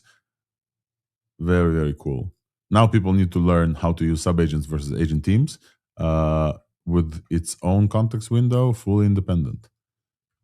That's dope. We'll see how fast this is going to get built into the new tools. What else on the agentic eval? I think we'll look to evals. This is very exciting. Who's already playing with this? I think everybody's gone quiet because everybody's like trying to figure this out. I have to make a quick correction, Alex, with the pricing, because I said $10 for sub 200K, but that was incorrect. It is the slash was between input and output tokens. So we have basically the $5 under 200K, and when you go over, it's twice as much for the input tokens. So you want to like you have the pricing table up here. You want to like straighten the tell us exactly what pricing before and after 200 token. So for up to 200K tokens, it's the same pricing as Opus 4.5, which is $5 input and $25 output. And once you exceed the 200K tokens up to 1 million token, you pay double, $10 for 1 million input tokens and $37.50 instead of 50, so it's a bit cheaper in that way for the 1 million output tokens. I wonder if Claude Max account is just Max, right? Like it's not gonna. I wonder if I can go on to 1 million in Max account. It's stalling out for me. Limit. Opus 4.6 is stalling out for me. OpenClaw. So I don't. Something's not right. Man, I maxed out my account. I can check all of this. I'm working on API now. Yeah, this I have as very good. Just on the website. In the meantime, while we're searching for that, I do have vending bench scores here. Yeah, nice. Sonnet 4.5 versus Opus 4.5 versus Opus 4.6. So it looks like Sonnet 4.5 was at about $3,838. Actually, maybe I should give some context to the viewers of what vending bench is. Yeah, it is a benchmark where, at least in the current leaderboard of the benchmark, you have a simulated environment where the model has a vending machine business that it has to run, and then it needs to manage the interaction between customers, see what are the current demands within the market, and maximize how much it's selling and how much it's able to make in profit versus other models in the simulation. So Sonnet 4.5 was about $3,800. Opus 4.5 by the end of the simulation gets about $4,900, and Opus 4.6 earns about $8,000. $8,000. So this is like state of the art vending bench as well. Yeah, so the previous state of the art was Gemini 3 Pro, which earned about $5,500. And Opus 4.6 gets 8,000. So, yep, this is state of the art. I'll put an image actually in the chat too. So yeah, show us. That'll be maybe better for them to follow along. Yeah, Ryan, I think I'm having the same thing. It's probably not working for the Max account, or the string is incorrect and they changed the string. Yeah, it might be the string is, preview or something. But it should work in Cowork, right? Cowork. Where's my Claude? If you launch Claude, let's see if it's there. Yeah, updated version. There's also this new kind of like effort type parameter that you can now control the thinking. And this is probably needs support as well for like the automatic routing of thinking that we have. Let's see if we have Opus 4.6 in. Yeah, Opus 4.6 is now in CloudWork. Extended thinking, think longer for complex tasks is enabled. Should we try our standard test, the whole Mars thing? I just don't remember where I pasted it. Well, if you send me, we'll set it up. The cloud code is. Yeah, I did post the image for the vending bench results, by the way, in StreamYard chat. Let's take a look. Yeah, we'll fix our agents to run with it super quick. But hey, folks, so this is the recap of the announcement. Anthropic decided to probably preempt the Super Bowl or whatever with Opus 4.6. This is a remarkable release because everybody was waiting for Sonnet 5 or something. And, folks are definitely getting a lot of Max accounts because Anthropic's like API prices are ridiculous, and many people are getting into OpenClaw. Over 160,000 stars on GitHub, and many of these people tried with the API, and it really hurts their wallet. So they're like, "Oh, okay, for $200, I can upgrade to Anthropic Max." And now they made their models even better, but also increased the context length. So now, if you go to the API with these context lengths, you'll see the price burn even faster. So the Anthropic Max subscription makes absolute sense. Here is the vending bench long-term coherence. This model runs for significantly longer time horizons, and beats every other model in vending bench. It's very, very impressive. Available now in Cowork, in Cloud Code, with the new agent teams feature, where agents can collaborate between each other and have their own context and don't report to the main one, so you can like talk individually to each one. And OpenClaw, not yet, but very, very soon, I'm sure. 100% sure. I think this agent-to-agent communication orchestration is very, very, very, very big. Like, I think everyone, I was at AMP. I still love AMP. It's a great TUI. It's a great agent. Cloud Code is a good agent, but people are realizing they want to run OpenClaw, and then they want to orchestrate agents inside of it. And so Codex just released an article a couple of days ago about Codex server, app server, and how they're sort of orchestrating. And now we have Cloud Code doing it. So we need some sort of standard here so that we can orchestrate agents, intelligently. No one wants to be locked in to Cloud Code. Like, that's the only agent I can orchestrate. That's crazy, right?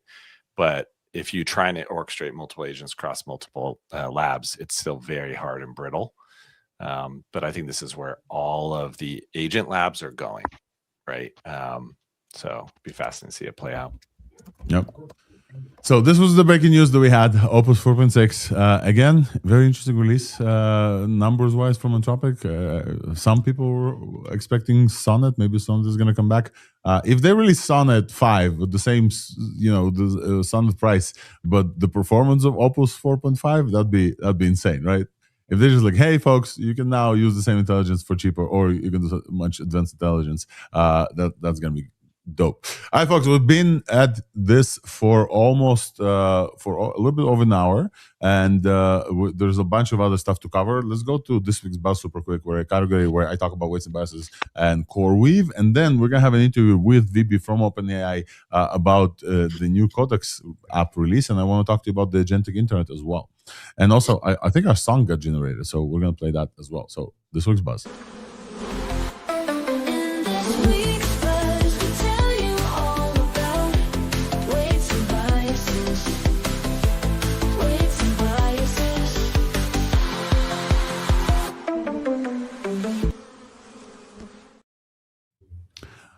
Welcome to this week's Buzz, the category where I talk about everything new and exciting that happened in the world of weights and biases from CoreWeave. And this week, obviously, the highlight for me, and I'm assuming for Wolfram and for at least 190 of you, was the hackathon that we did in San Francisco Weights and Biases office. I'm going to try to pull up some of the winners as well to show you the exciting products that they've built, including the winner. So shout out to Severe. The winner was a 15-year-old high school kid with his team that won this big ass check. So let's see here. Hopefully we'll be able to see a little bit of the excitement that we had.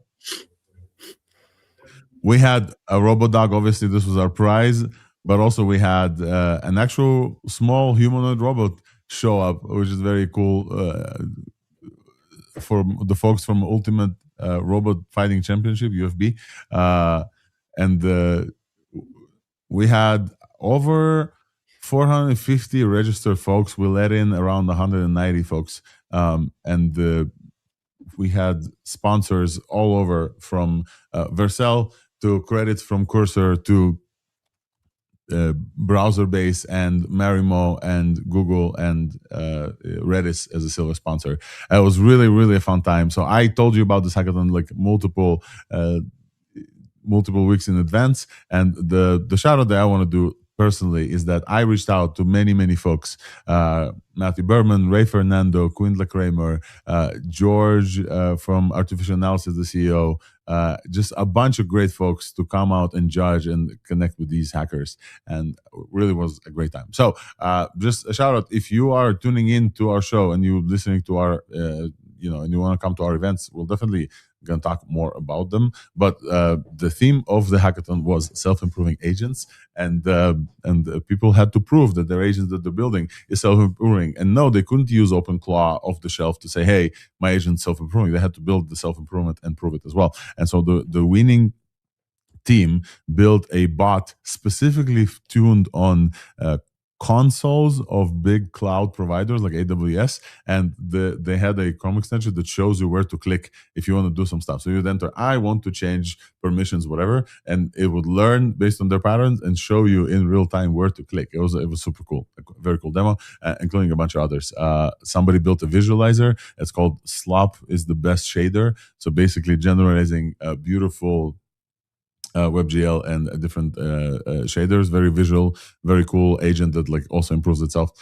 So huge thank you to the sponsors and the teams that came out to hack. If you built a project with us, all of the projects are in the gallery. I'll add this to the show notes as well. All the projects are in the gallery. Shout out to these folks. If you're trying to hire, usually going to hackathon winners and just reaching out to them like, hey, we need agent folks. That's for you. I want to shout out specifically another dude, Mert. So we had Cursor sponsoring the event, and the Cursor gave us codes. So shout out Cursor. They don't usually sponsor events. It was very cool that they sponsored with $50 credits. Some dude coming back to me like, hey, any chance I could get another $50? So he kept coming back to me. I think he was like maxing out Opus. Basically, he showed me at the end of the hackathon, he used 400 million tokens over the span of a day and a half for his project, which is impressive. Not bad. Let's fucking go. The dude used 400 million tokens in less than a weekend just for his project. His project is called Fractal, and he actually published it. So now I'm going to add this to show notes as well. It's pretty cool, kind of like research. just the fidelity of projects, given the agentic coding and vibe coding and everything, is just like super high. So you're expected to see. Shout out to everybody who was there. Wolfram was also there talking to a lot of folks. Wolfram, two sentences of your experience. 2 sentences. So it was basically my highlight of the week or of the month, whatever, because I was for the first time in the USA, for the first time in San Francisco, the energy, the vibes, the people, it was amazing. So yeah, that was my highlight. And second one, a big shout out to you, Alex. You hosted the whole event. You did so much. I was with you. I helped you, but you did the most, and you did work so hard and tirelessly. Amazing. So basically, that was your hackathon, and you made it. Thank you, Wolfram. Here's the dude Mort. This is in the middle. So this is before the day number 2, and you guys can see the spike. He didn't use anything, and then this was like very close to 300 million back at the time. And the dude built this fractal UI. You guys can see it, but like it built a very cool project as well. All right, folks, we have to move on because we're going to have an interview soon with VB, and we haven't talked about multiple OpenAI stuff. We're going to cover OpenAI with him. We did cover Opus, though, but I wanted to see if I can play the song for you super quick. Oh, no, we have to talk about video before VB comes. Huge updates in the world of video. The 2 main things that we kind of have to show you is XAI's Grok Imagine. We kind of showed you already the videos for Grok Imagine, but since they released an API, all of the evaluation companies started evaluating this. So Artificial Analysis, Arena, LM Arena, etc. And you can see that, Grok Imagine is this beautiful thing, gets a 64.1 win rate with against VO 3.1 and Sora 2.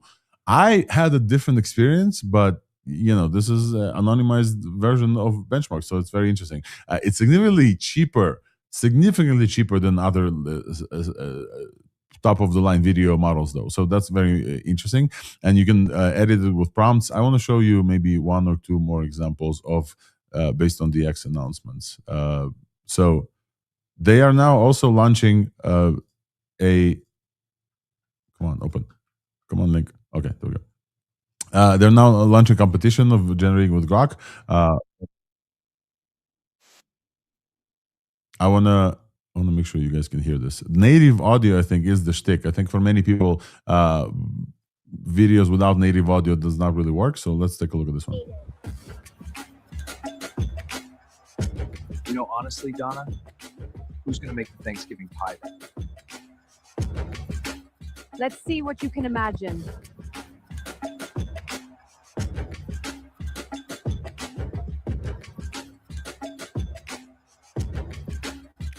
And just the fact that they're giving it away to try for free, I think is super cool. But basically, the videos are very high fidelity. We're getting towards a very, very high quality of videos. I remember there used to be an excitement with models that have lip sync, and now all these have native lip sync. See me.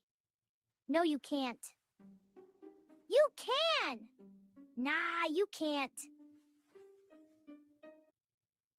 720p for 10 seconds and for 420 cents, $4.20. Very impressive. So this is for Grok Imagine, taking absolute world by storm in the world of video.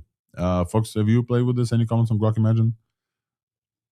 It's free. I mean, you can generate and generate and generate again. It cost me a lot to just play with Veo, and here you can create as many videos. I think there is some limit when it you have to wait, but it doesn't cost a thing. This is amazing. You can just go and refine your prompts while you do it. I'm excited. Wait, it looks like we have another breaking news. Jesus.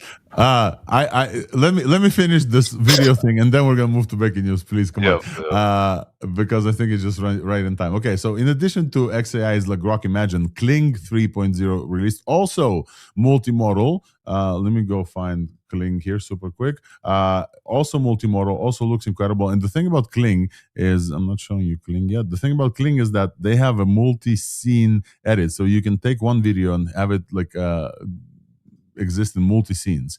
We don't want to show you the video here. I think this one is going to be dope. Let's see if I can play it here. Okay, where's this guy? Yeah, up to 15 seconds. And yeah, I absolutely need to show you this with sound, so please bear with me. Like this. up to 15 seconds with native sound generation and multi-shot. So you can see the same consistency. Bad place. You said you were done. I said I was finished with the job, not the mess it left. If this goes wrong, It already did. they're watching you. I know.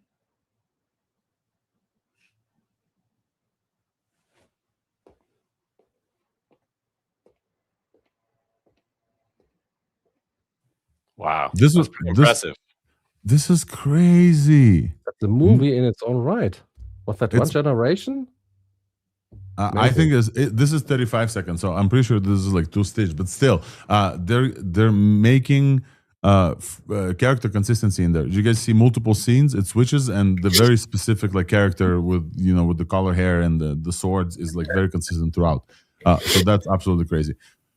They have multi shots. Okay, so this is Kling 3.0, but I know what you guys don't want to talk about. So it looks like we have a fight on our hands. Let's go to breaking news. AI breaking news coming at you only on Thursday Eye.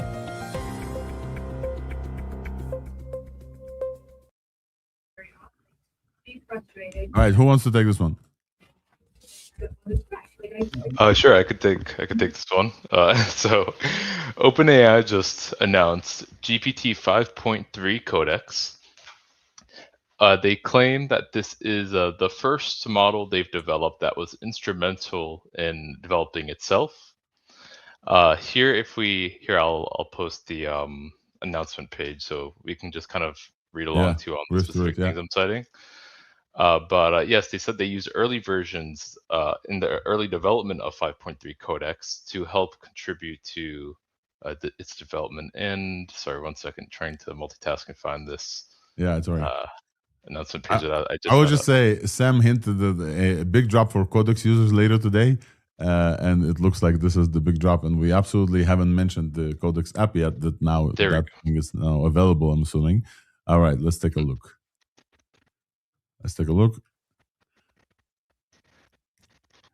Ooh, exciting.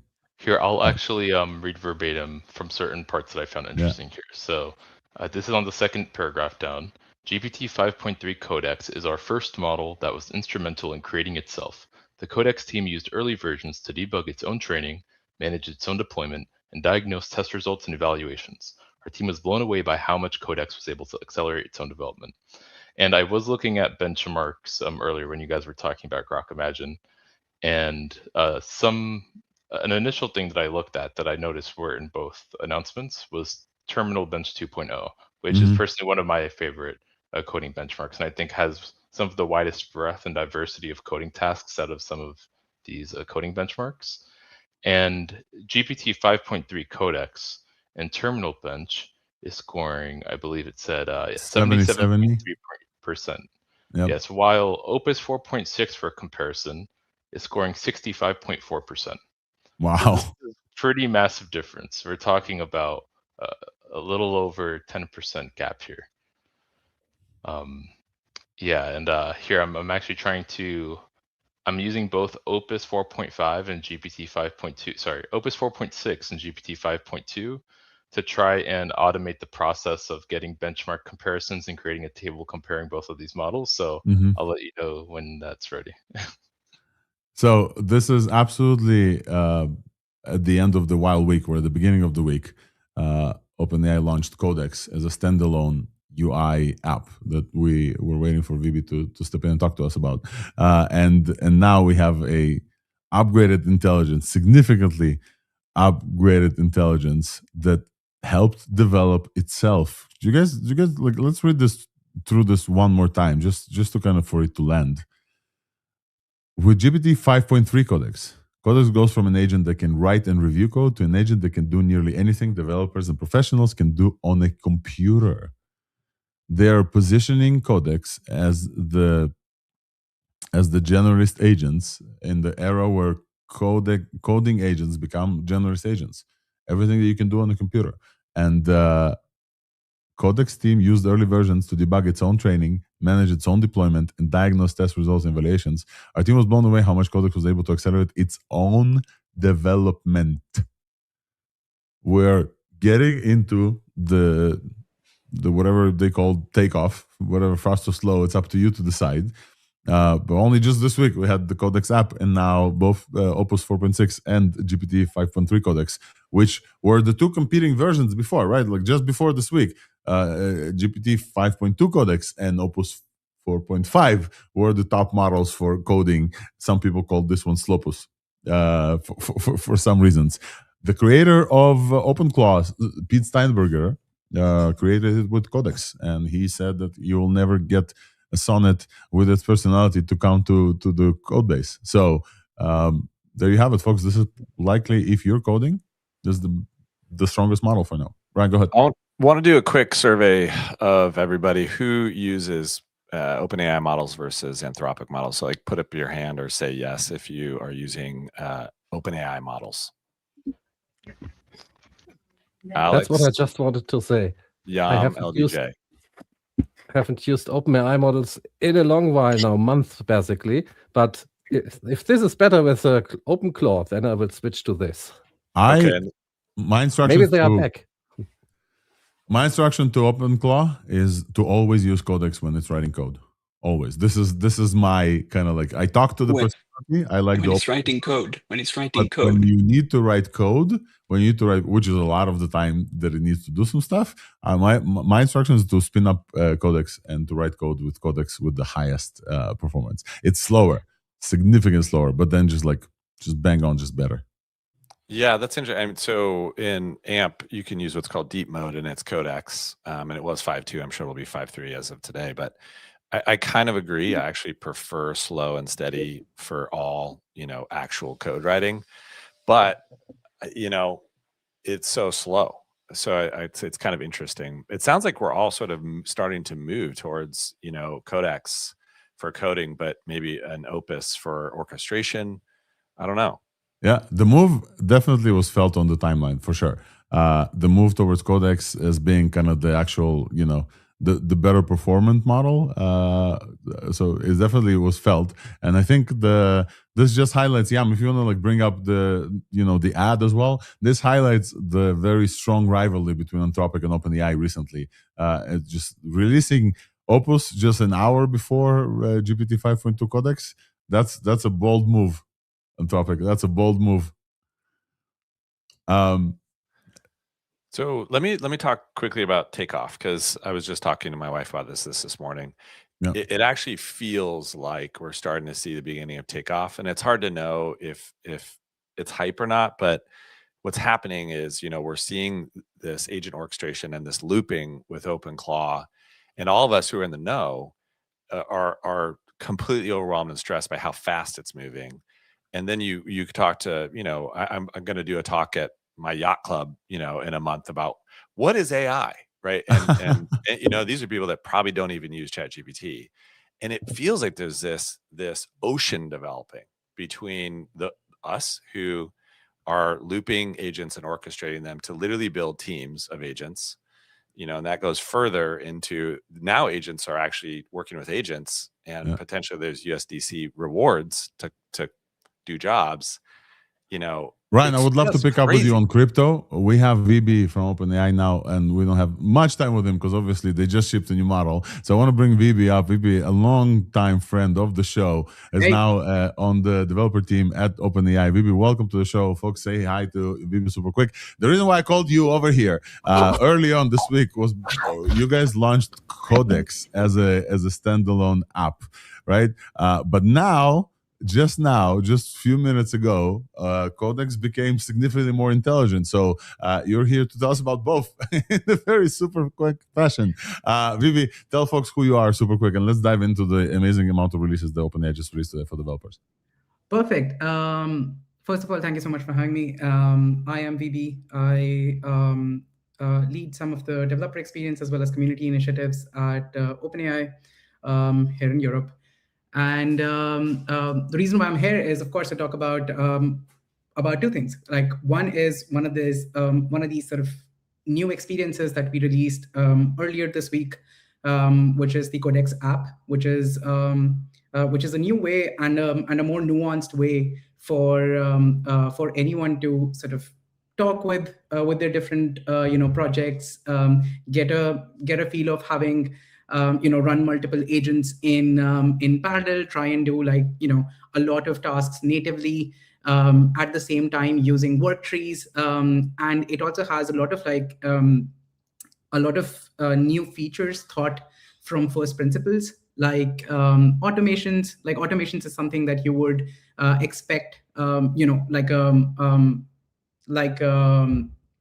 of like a software engineer intern to do, or yourself in the morning, you would go through your digest of what's been happening with respect to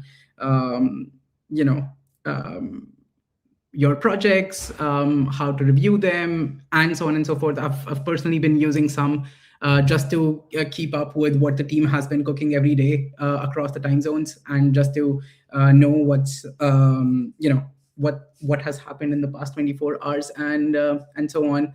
And of course, like last but not the least, there's also like a skills marketplace, which is very focused and curated right now. We also ship with some partner skills from Cloudflare, from Vercel, from Figma, Notion, Linear, Render, and so on and so forth, which allow you to go from just an idea to a deployed app, just at the click of a button.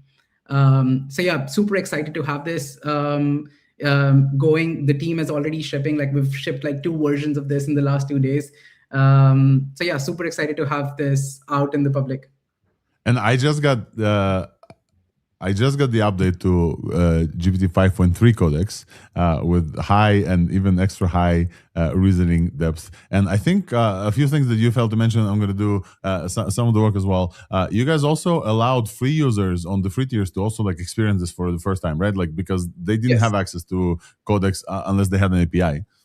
Yeah, so it's as part of this, because this is a new experience, and we want people to sort of understand, sort of what this experience can sort of bring to them. So all free as well as Go users get like a month of free access to 2 Codex models and like the app, CLI. This is across like all across the board, across all surfaces. At the same time, we have doubled the rate limits for all tiers, which means that you just get like double the bang for buck for the next 2 months or so. I think I want to highlight, Vivi, first of all, thank you so much for coming over. I want to highlight the Codex app specifically. It's now, especially with the messaging with GPT 5.3, it kind of looks like you guys are gearing towards like the generalist agent, not necessarily coding agent, because like this can run automations. For many people, automation is like, hey, check my emails, for example. With skills, this comes very close to the excitement that people are having with the OpenClaw kind of like moment, because many people's OpenClaw moment is like it can run stuff when I'm asleep, which you can achieve with automations here within the Codex app. It's like a UI from Telegram. This is now a UI on the Mac as well. This is only Mac native, right? This is not for Windows yet. So far it is Mac native, but I know that the team is cooking up like a Windows setup. There is a link for Windows early access. So as soon as we have a build up, we will ship it to the early users to get some feedback. One shout out that I wanted to get to somebody from our audience, that when they asked, a person is a coder, they asked them why use an app versus CLI. We're into CLI, etc. He said, this shows me inline images, and when you're building something interactive or something that like takes a screenshot of a browser, for example, you can see inline images, whereas the CLI does not show this. Any other examples of benefits of using kind of a native app versus just a CLI? I think there's a few, right? So I don't have my screen up here, but if you open up the app and if you have a diff, you have opened a PR, what this allows you to do is like for example, if you now go on the diff towards your top right, where it says +291, yeah. Oof, and so what this would allow you to do is to like literally click on individual line item and add a comment there. Saying that, hey, like take this back to wherever it is, or change this particular lines of code from X dimension to Y dimension, and the model will will sort of take this into consideration as you go about it. So effectively, the need for you to go through multiple apps, cycle through multiple apps just to be able to achieve one singular task sort of becomes redundant, right? And at the same time, there is of course native functionalities like opening PRs directly from there, having your specific commit messages and so on. Also, at the same time, we shipped personalities. So we have, like a friendly personality as well as a pragmatic personality. You can toggle those on settings. I am personally a fan of pragmatic personality. I don't want to chat around too much. I just want the work to be done. And there's just generally like a lot more that you can do with, automation skills. And also if you go on settings real quick, to your top left, you can see, you can one-click configure MCP servers. You can also, something that I forgot to mention before is you can hand off tasks to cloud. So at the same time, as long as you have an environment set up, which you can set up in the environments as well, and as long as you have that, you can just kick off a task directly from the app on the cloud environment, right? So it's not that you need to have your laptop on all the time. Like you can just go for it. Of course, something more sort of nuanced and quite a bit a bit advanced is work trees. The simplest way to explain work trees is that instead of like working on one thing at a time in like one Git project or in one project, you can have work trees which allow you to at the same time simultaneously work on multiple multiple versions of the same. Yeah, exactly. And then you can work trees allow you to like make sure that you don't have conflicts, and like your conflicts can be managed quite easily and so on. And this is something which took a lot of time to get right, and it's very useful. Yep. Vibi, I want to talk about the model that just dropped, and you came in just as it dropped, so very well timing, I would say, on my part, inviting you. Exactly. I had no prior knowledge of this at all. You tell us a bit about this model. Usually models, when you guys release, are like tested internally, so I'm assuming that you had some experience with this before. Tell us about this model and about the model within Codex, specifically within the app. Right. So I just have 2 minutes, so I'm going to keep it very precise, right? So first things first, this model comes with some speed improvements, which means that your individual queries would be 25% faster without doing anything, just from the get-go. If you look at the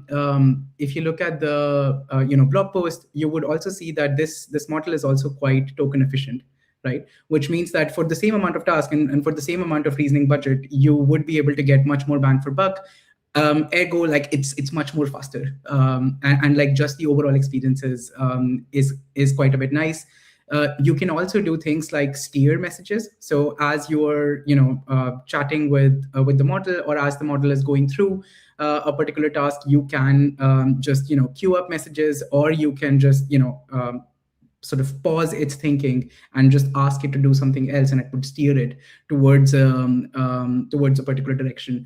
So there's a lot more there. I'm sorry, I need to bounce for another call, but thank you so much for having me. And Thank you, Vibi. Thank you for joining us. Thank you for joining us. We know you have to run. Thank you for hopping on. Always welcome as we celebrate the releases and the Codex app. I'm going to bring everybody else to the stage. Thanks, man.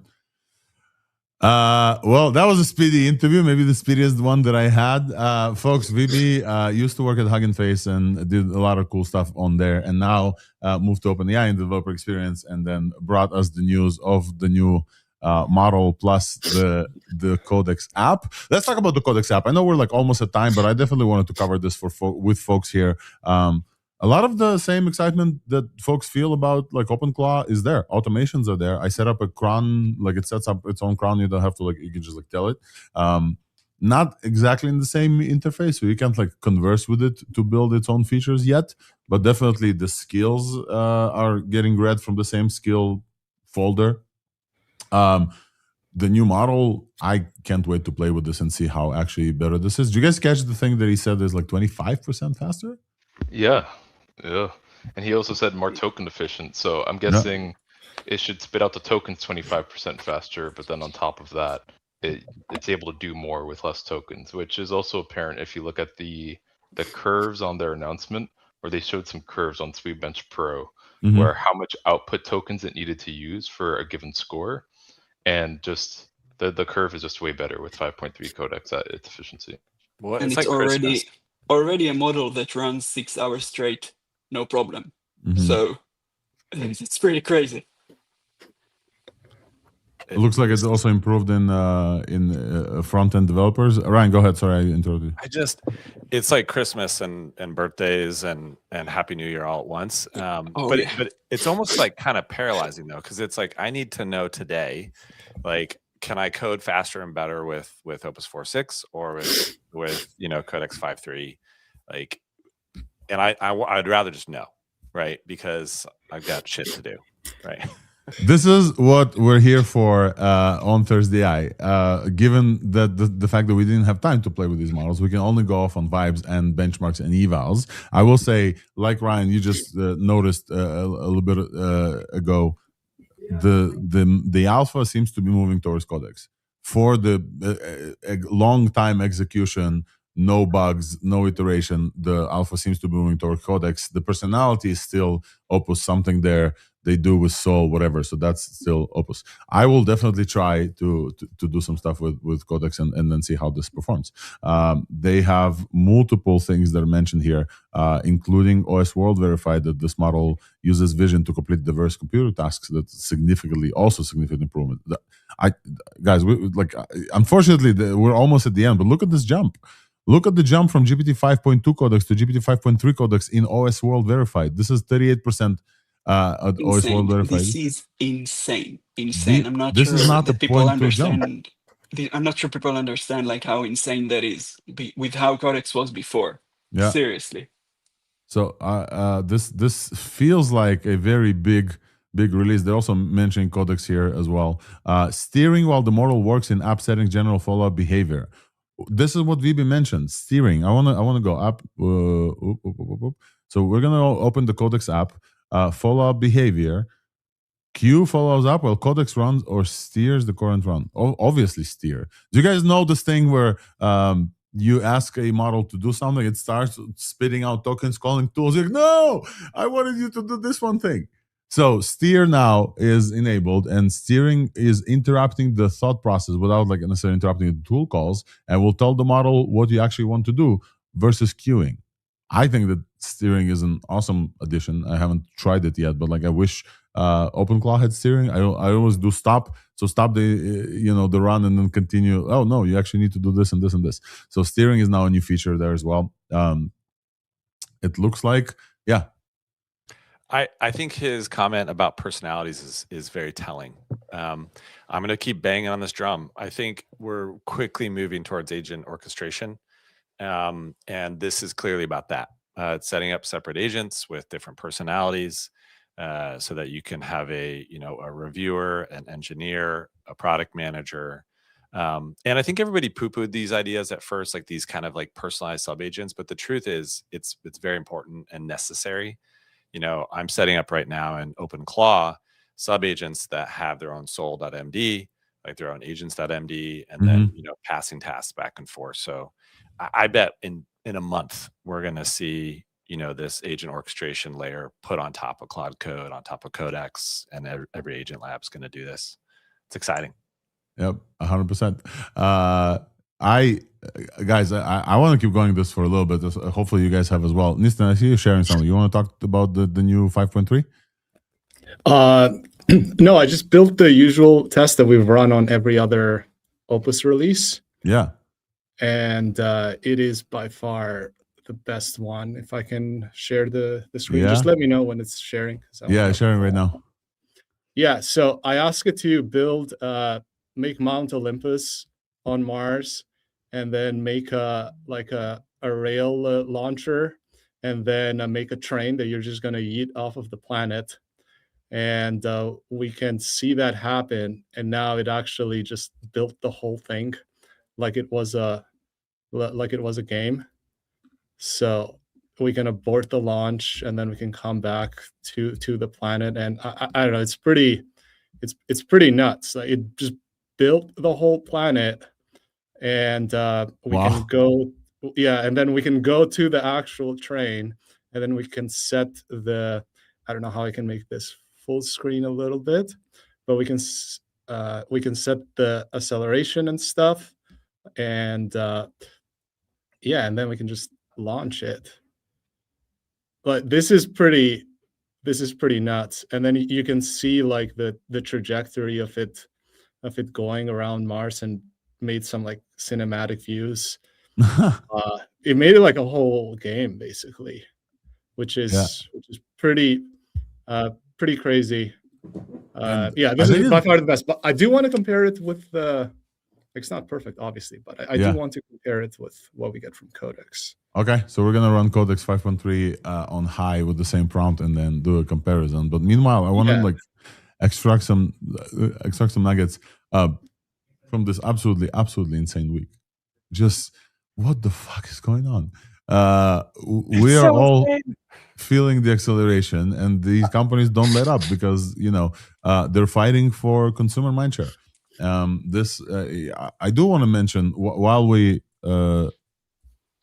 looks like while we are waiting for Codex maybe to complete distancing, we have over 4,000 people watching us. Hey folks, if you're new to the show, we just had Vibe from OpenAI talk about Codex and the newly dropped GPT 5.3 Codex with a new steering ability. I'm running the Codex app right now on Nisten's let me see this, on Nisten's like prompt for Mars, and you can see it's kind of like I'm running both CLIs, one against the other right now, live.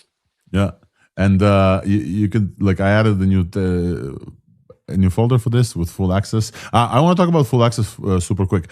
So by default, you have restricted access here with default permissions. It can run commands in a sandbox folders folder. Full access is over your computer, but with elevated risk. So basically, when folks running OpenClaw, they don't get like this.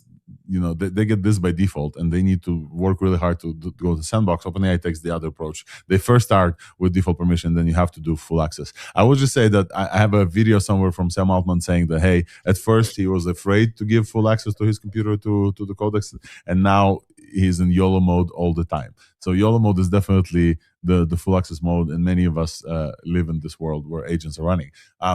I do want to talk about the collective psychosis of where we are, and it's something to call out at February 2026, where now many of us have multiple agents doing completing work. We talked about Ralph in the beginning of the last month. We talked about obviously OpenClaw, and I'm noticing more and more people, at least complaining. I don't know if it's like a vanity complaining, whatever, that they have this feeling of, I'm not using my tokens well enough, efficiently enough. I'm asleep while my agents are running, and when they screw up, I'm not there to kind of pick them up. I'm not even talking about code reviewing. I think many people just like YOLO the code review and just like have other agents code review. It's whatever, right? So this is like a standard practice now.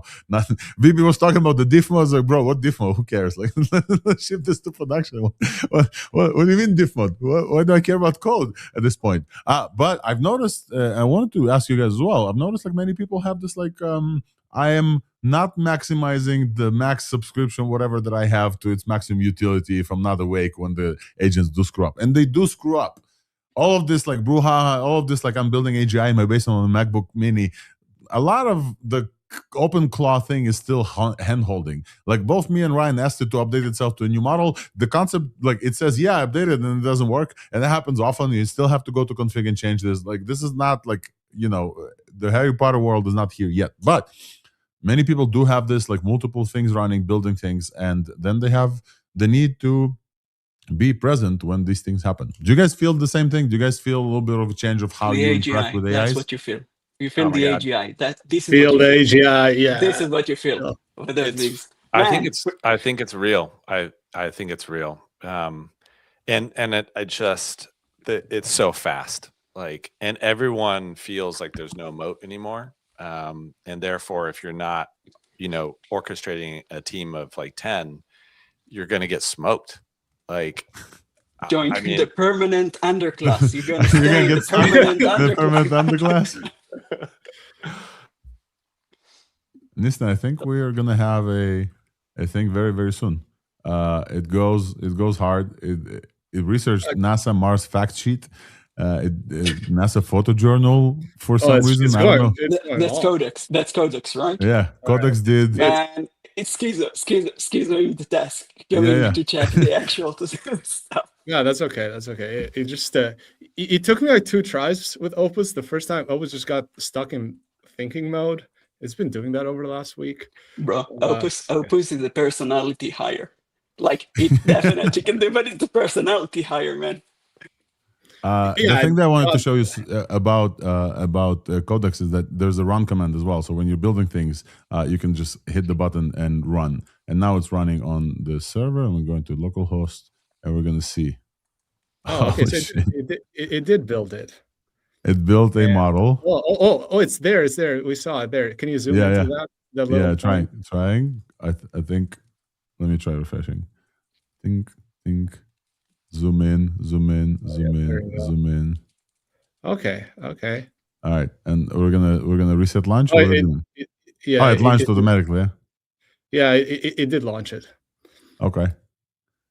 So it looks more technical and accurate. Like I'm looking at the numbers. The numbers are a lot more accurate for the speed. Opus just kind of rounded them up.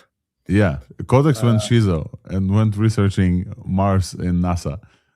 But the visuals from Opus were better. Yeah, but this actually looks more like a simulation, which was what the prompt was. Wow, interesting, and it built it quite differently. One shot also, Nice. and we are living in an insane time that this is. What the fuck is happening? LJ, go ahead. Go ahead, LJ. Then I'll go after you. Yeah, there's a bet that I made with a friend about a year ago, where it was basically around mid-March, for mid-March 2026, whether AGI would be, or whether like the friends in our group chat would like mostly agree that AGI has been achieved by March 2026. I think I still think the answer would probably be no, but I'm becoming a little bit less confident over time as we get closer to that.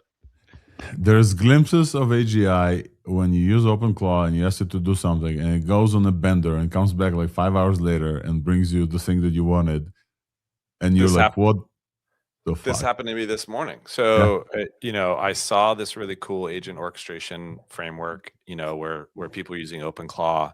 I sent OpenClaw, the article on X, and I was like, "Hey, build this." And I never dreamed it would work, right? And then I came down to my iMac, and the web app was open, and it was working, and it was using a convex database. And I was like, "What the fuck? Like, I can't believe it." And it was using Agent Browser to test it. Whoa! I mean, it was really, really impressive.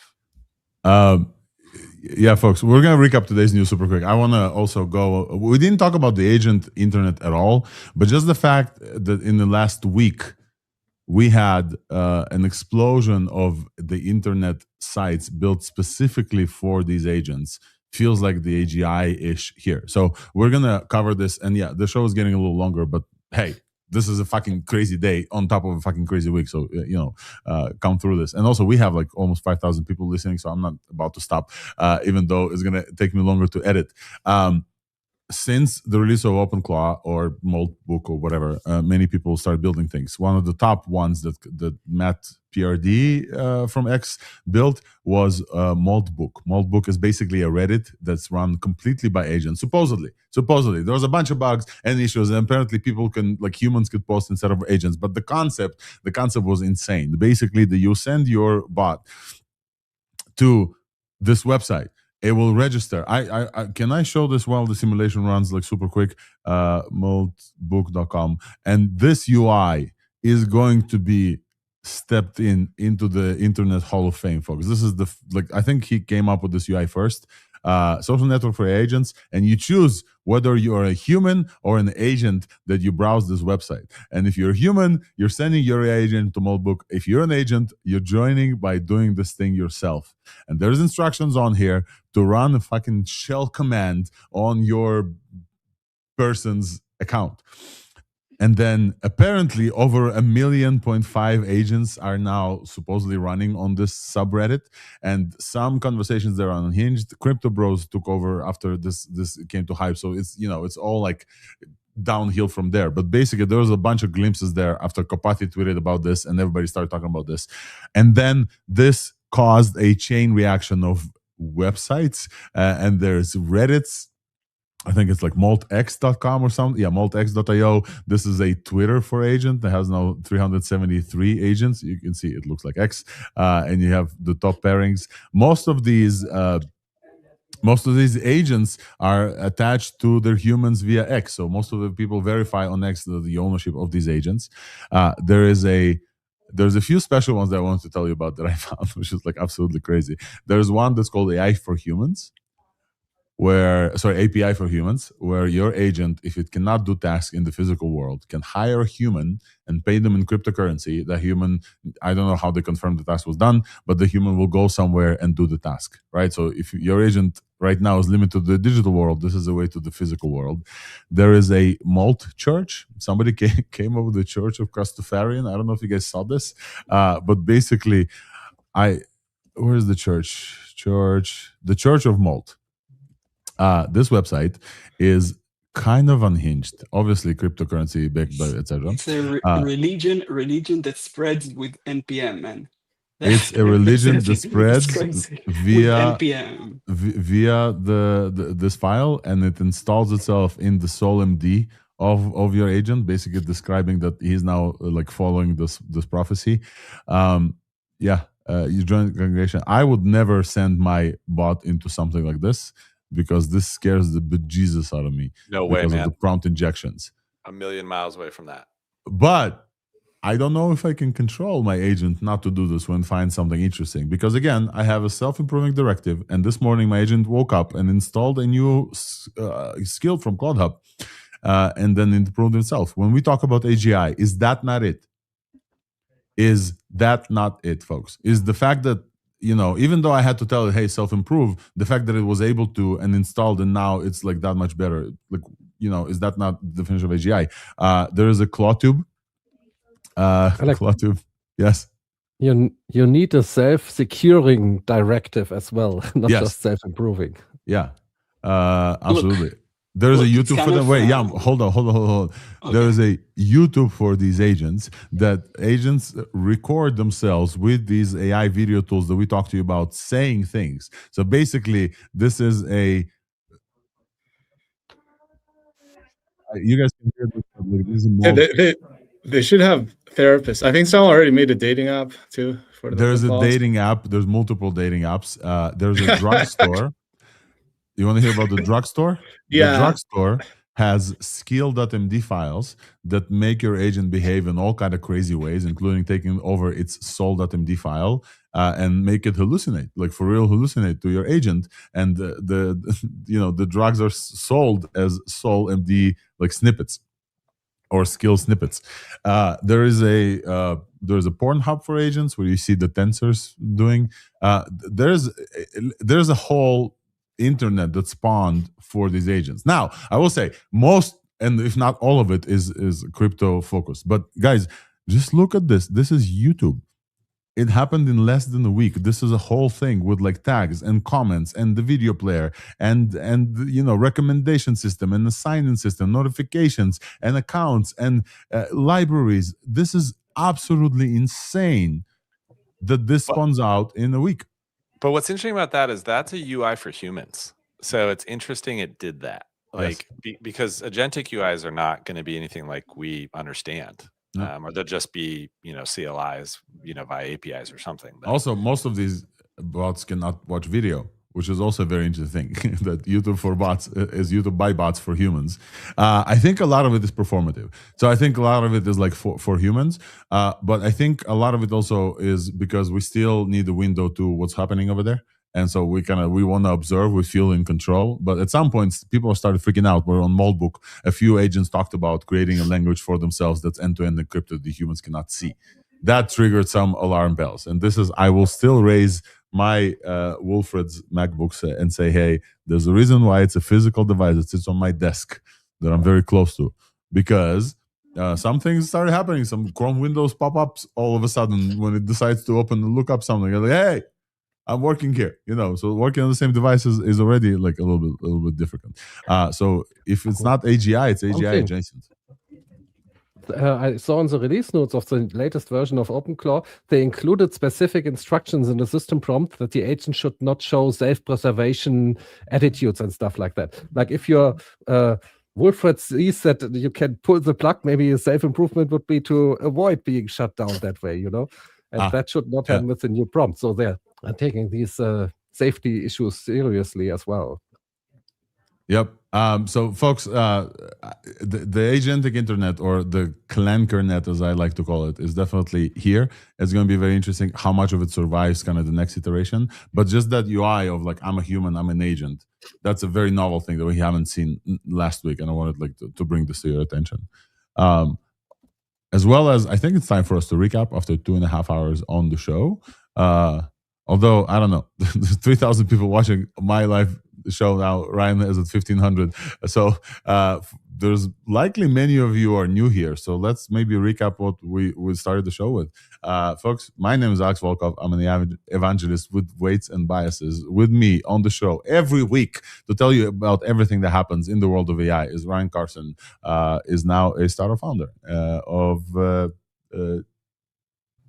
Untangle. Untangle, thank you. Nistan Tahirai, our resident data janitor lately, AI engineer at bagel.com. Yep, that's me. Good description. LDJ is the space cat that at some point will reveal his face, but the voice is familiar to all. And Wolf from Ravenwolf, also an AI evangelist with weights and biases, in charge of evaluations that we'll start seeing super quick. And then Jan Pelag, a resident data scientist, machine learning engineer. And we're here basically just finished a conversation with VB from OpenAI about the latest releases. This week was absolutely insane in multiple ways than one. We got state-of-the-art releases across the board, from open source models such as the Encoder Next that's based on the hybrid architecture. We got OpenBNB releasing a bunch of stuff. Let me pull up the notes, because I'm still trying to talk as though I remember all this news, but it's becoming almost impossible. We got a new state-of-the-art OCR from GLM. In the beginning of the show, we talked about this.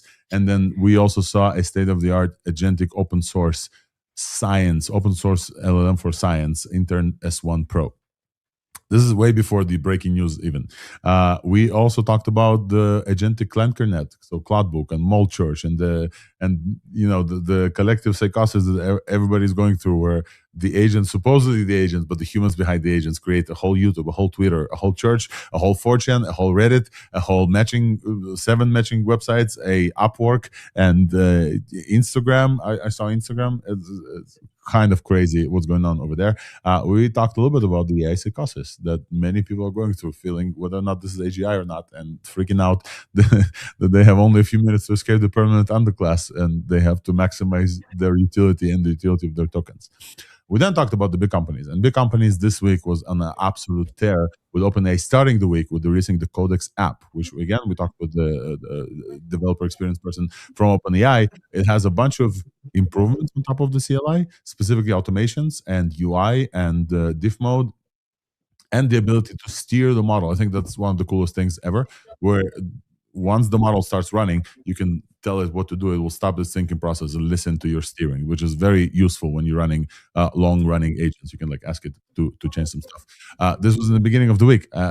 Then in the show today, in the middle of the show, we got 2 breaking news about new model updates, both from Anthropic and from OpenAI. Anthropic released Opus 4.6, which absolutely jumped in a bunch of benchmarks, improved in Terminal Bench, improved with Humanities Last Exam and SweetBench Verified, and is available now, including a new thinking tier for thinking effort for Anthropic, and also released an update to Claude Code, where agent teams are now a thing versus sub agents. So we still need to dive into that and realize like if that's a whole new paradigm that they just dropped on us without us knowing. And then this happened an hour before OpenAI released GPT 5.3 Codex, with a significant jump in OS world use and significant jump in terminal bench. So basically, as Wolfram, I think you said it best in the comment, the state-of-the-art upgrade from Opus was very short-lived. We saw this in the last, I think it was December, when Grok and whatever, all those released in the same span of a week. Grok was on top of one day. Opus was on top 1 hour. Opus 4.6 was on top in terminal bench for 1 hour until GPT 5.3 got released.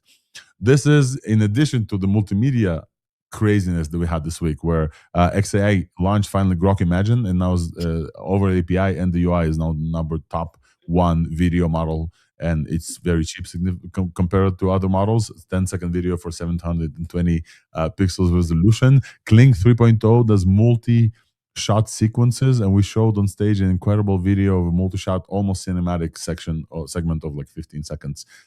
We also talked about Voxtrol transcribe, state-of-the-art transcription service, real-time transcription service from Mistral that understands languages, and it started translating me in the middle. So it's transcription service, but it's also a translation service. I started talking to Russian and it translated. We weren't able to replicate the translation feature, but I'm sure it's there with some feedback. And AceStep 1.5, a music generator that I think we have a song that generated by it, which is literally didn't have time to go into this.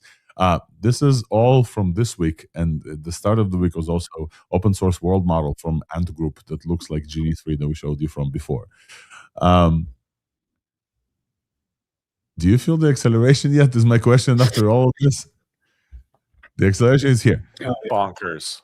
And for folks for whom this is too much, the reason for Thursday Eye is that we stay up to date so you don't have to.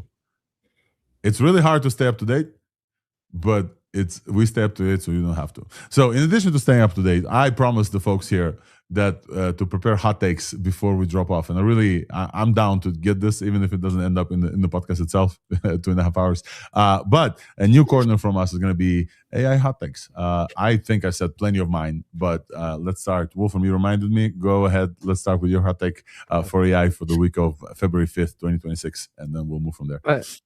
I've always been fond of AI classes, and I think now that we can interact with our agents using just WhatsApp, suddenly the Meta Ray-Ban got much more interesting to me, because I wanted to control the software on it, but I can't. But now, if I had one, I could just talk to my assistant that way. So I think AI classes will have received a big unlock, and they will become more useful that way, and more people will be interested in them. We actually together, Wolfram, we saw during the hackathon, somebody brought their Meta display glasses. So not the Ray-Bans, but the displays, the one with the little display we told you about. And they are running their Cloudbot via the WhatsApp, via the display, so they can actually go and see and take pictures and send it via WhatsApp. So that's definitely a great idea, and it's coming everywhere. Nisten, I think you are next.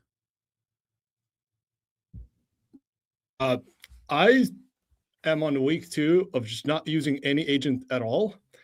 And I'm finding myself more productive. The scaling code is working better. And I'm at the point now where I'm just going to start writing UIs by hand as well. I'm tired of Ralph from like 6 months ago, and I don't want to manage a whole bunch of 15, 20 different agents and stuff. If someone else can figure that out. I'm just tired, man. I'm just tired of reviewing bad code and fixing stuff. Because it's one thing, like for personal projects, it's cool because like you see stuff, but when you have to do things accurately at scale, over and over with multiple other people, they're just still not quite there. I find it especially for anyway. I won't go too long, but for creative stuff, they're great. They're amazing. For things that it's like critical work, you don't really want that creativity. You don't want it to just go off in different directions. And yeah, could be this the reason why you look younger after last week, Nisten. You dropped agents called Turkey and you're off your addiction. That's going to be very interesting if that's the effect. Ryan Carson, your hot take for this week. The people that make the most money are the people that are going to help people set up OpenClaw. I'm getting like cold emails now about people saying, "Please help me." I'm like, I can't do this. No, 100%. There is definitely a whole world of services out there to help people set up theirs. Jampe, like, how about you? What's your hot take for this week? Man, I think OpenAI should pay royalties to Apple because they're gonna get a Mac because all the releases are only for Macs. One hot take that I still have is that all the prompt engineering that goes like, you are a debugger. Your job is for agent orchestration. That's just BS. Agent orchestration is a real thing, but I think most people just miss the point and fixate on personality and so on. Just give a single agent a single context to do one thing, prompt it to do one thing, and that's pretty much it. You orchestrate a bunch of them. Each one of them is doing a single thing. That's going to work well. But the whole, that's a team of agents. One of them is a debugger. One of them is an engineer. One of them is the architect. That's pretty much BS. That's my hot take. Everyone is against this hot take today, but Alrighty. LDJ, you're last but not least. Almost last. I want to go last. Yeah, so it's kind of on a broader point. With recursive self-improvement, years ago, a lot of people, especially pre-2020, pre-2015, when people would have these discussions, it would be this point in time where all of a sudden this certain barrier is crossed one day, and people imagined, oh, within like months or weeks or days, you have this thing that just is like doing automatically ASAP things on itself way faster than any developers or teams could do it on its own. And I think eventually that type of point where it has that level of capability may come in the future, but I don't think it's going to be like the 0 to 1 point. And arguably we're already going through this occurrence of self-improvement with current models, where you have, like OpenAI just said, 5.3 Codex improving its own development. And I think it's just going to be mostly the spectrum of models continuing to contribute more and more to their own next generation development, as opposed to like the sudden single model where everybody will point to and say, hey, this is the precise model where everything began, Yep. Thank you guys for your hot takes for this week. My hot take for this week is maybe not a hot take, folks. Humans are needed and they will still be needed. All of this crap that we're seeing that's built, humans were behind this and they were like directing the thing to do the thing. Despite the models running for 6 hours, they still need to know what to do. And that happens by humans' directive. Even if the directive is like, hey, wake up every hour, try to figure out based on the internet. This still needs humans in the loop. Software engineering is still hard, and it's not all about writing code. There's a bunch of other stuff that goes into software engineering. Now, whether or not these things help to get you to 10x, yes, but don't expect don't buy into the hype that everything that people do now happens with agent automatically. They just wake up and everything works. That's not how things work in the real world, folks. With that, with over 5.5 thousand people tuning into the show, an insane show this week, and covering both releases from both major labs, it's time for us to conclude the show. If you're new here, if you missed any part of the show, we're here every week, and if you want to subscribe to the newsletter, we'll send out all of the news in a recap. In addition to the, let me start again. Thursday I turns into a newsletter and a podcast. If you missed any part of the show, you're welcome to subscribe to Thursday Eye and any podcast player that you are tuning in from, or to subscribe on thursdayi.news. That's thursdayi.news on every for Substack for every link that we talked about on the show. I want to express huge gratitude for everybody who tuned in. Huge thanks to Ryan, Nistan, LDJ, Wolfram Ravenwolf, Jampeleg, for everybody who tuned in and commented and gave us news about breaking news. Really appreciate all of you. If you're watching us right now on YouTube, drop a like and a follow or a subscribe, whatever it's called on YouTube. If you're listening on the podcast, definitely give us a response if we helped you in any way, and we're the way that you keep up to date. This really helps us keep going. So thank you so much, everybody. We're going to tune out. Expect the newsletter to drop sometimes later today. So many news, probably later than usual, but definitely on Thursday. So this has been Thursday for February 5th. Thank you all so much. Bye-bye.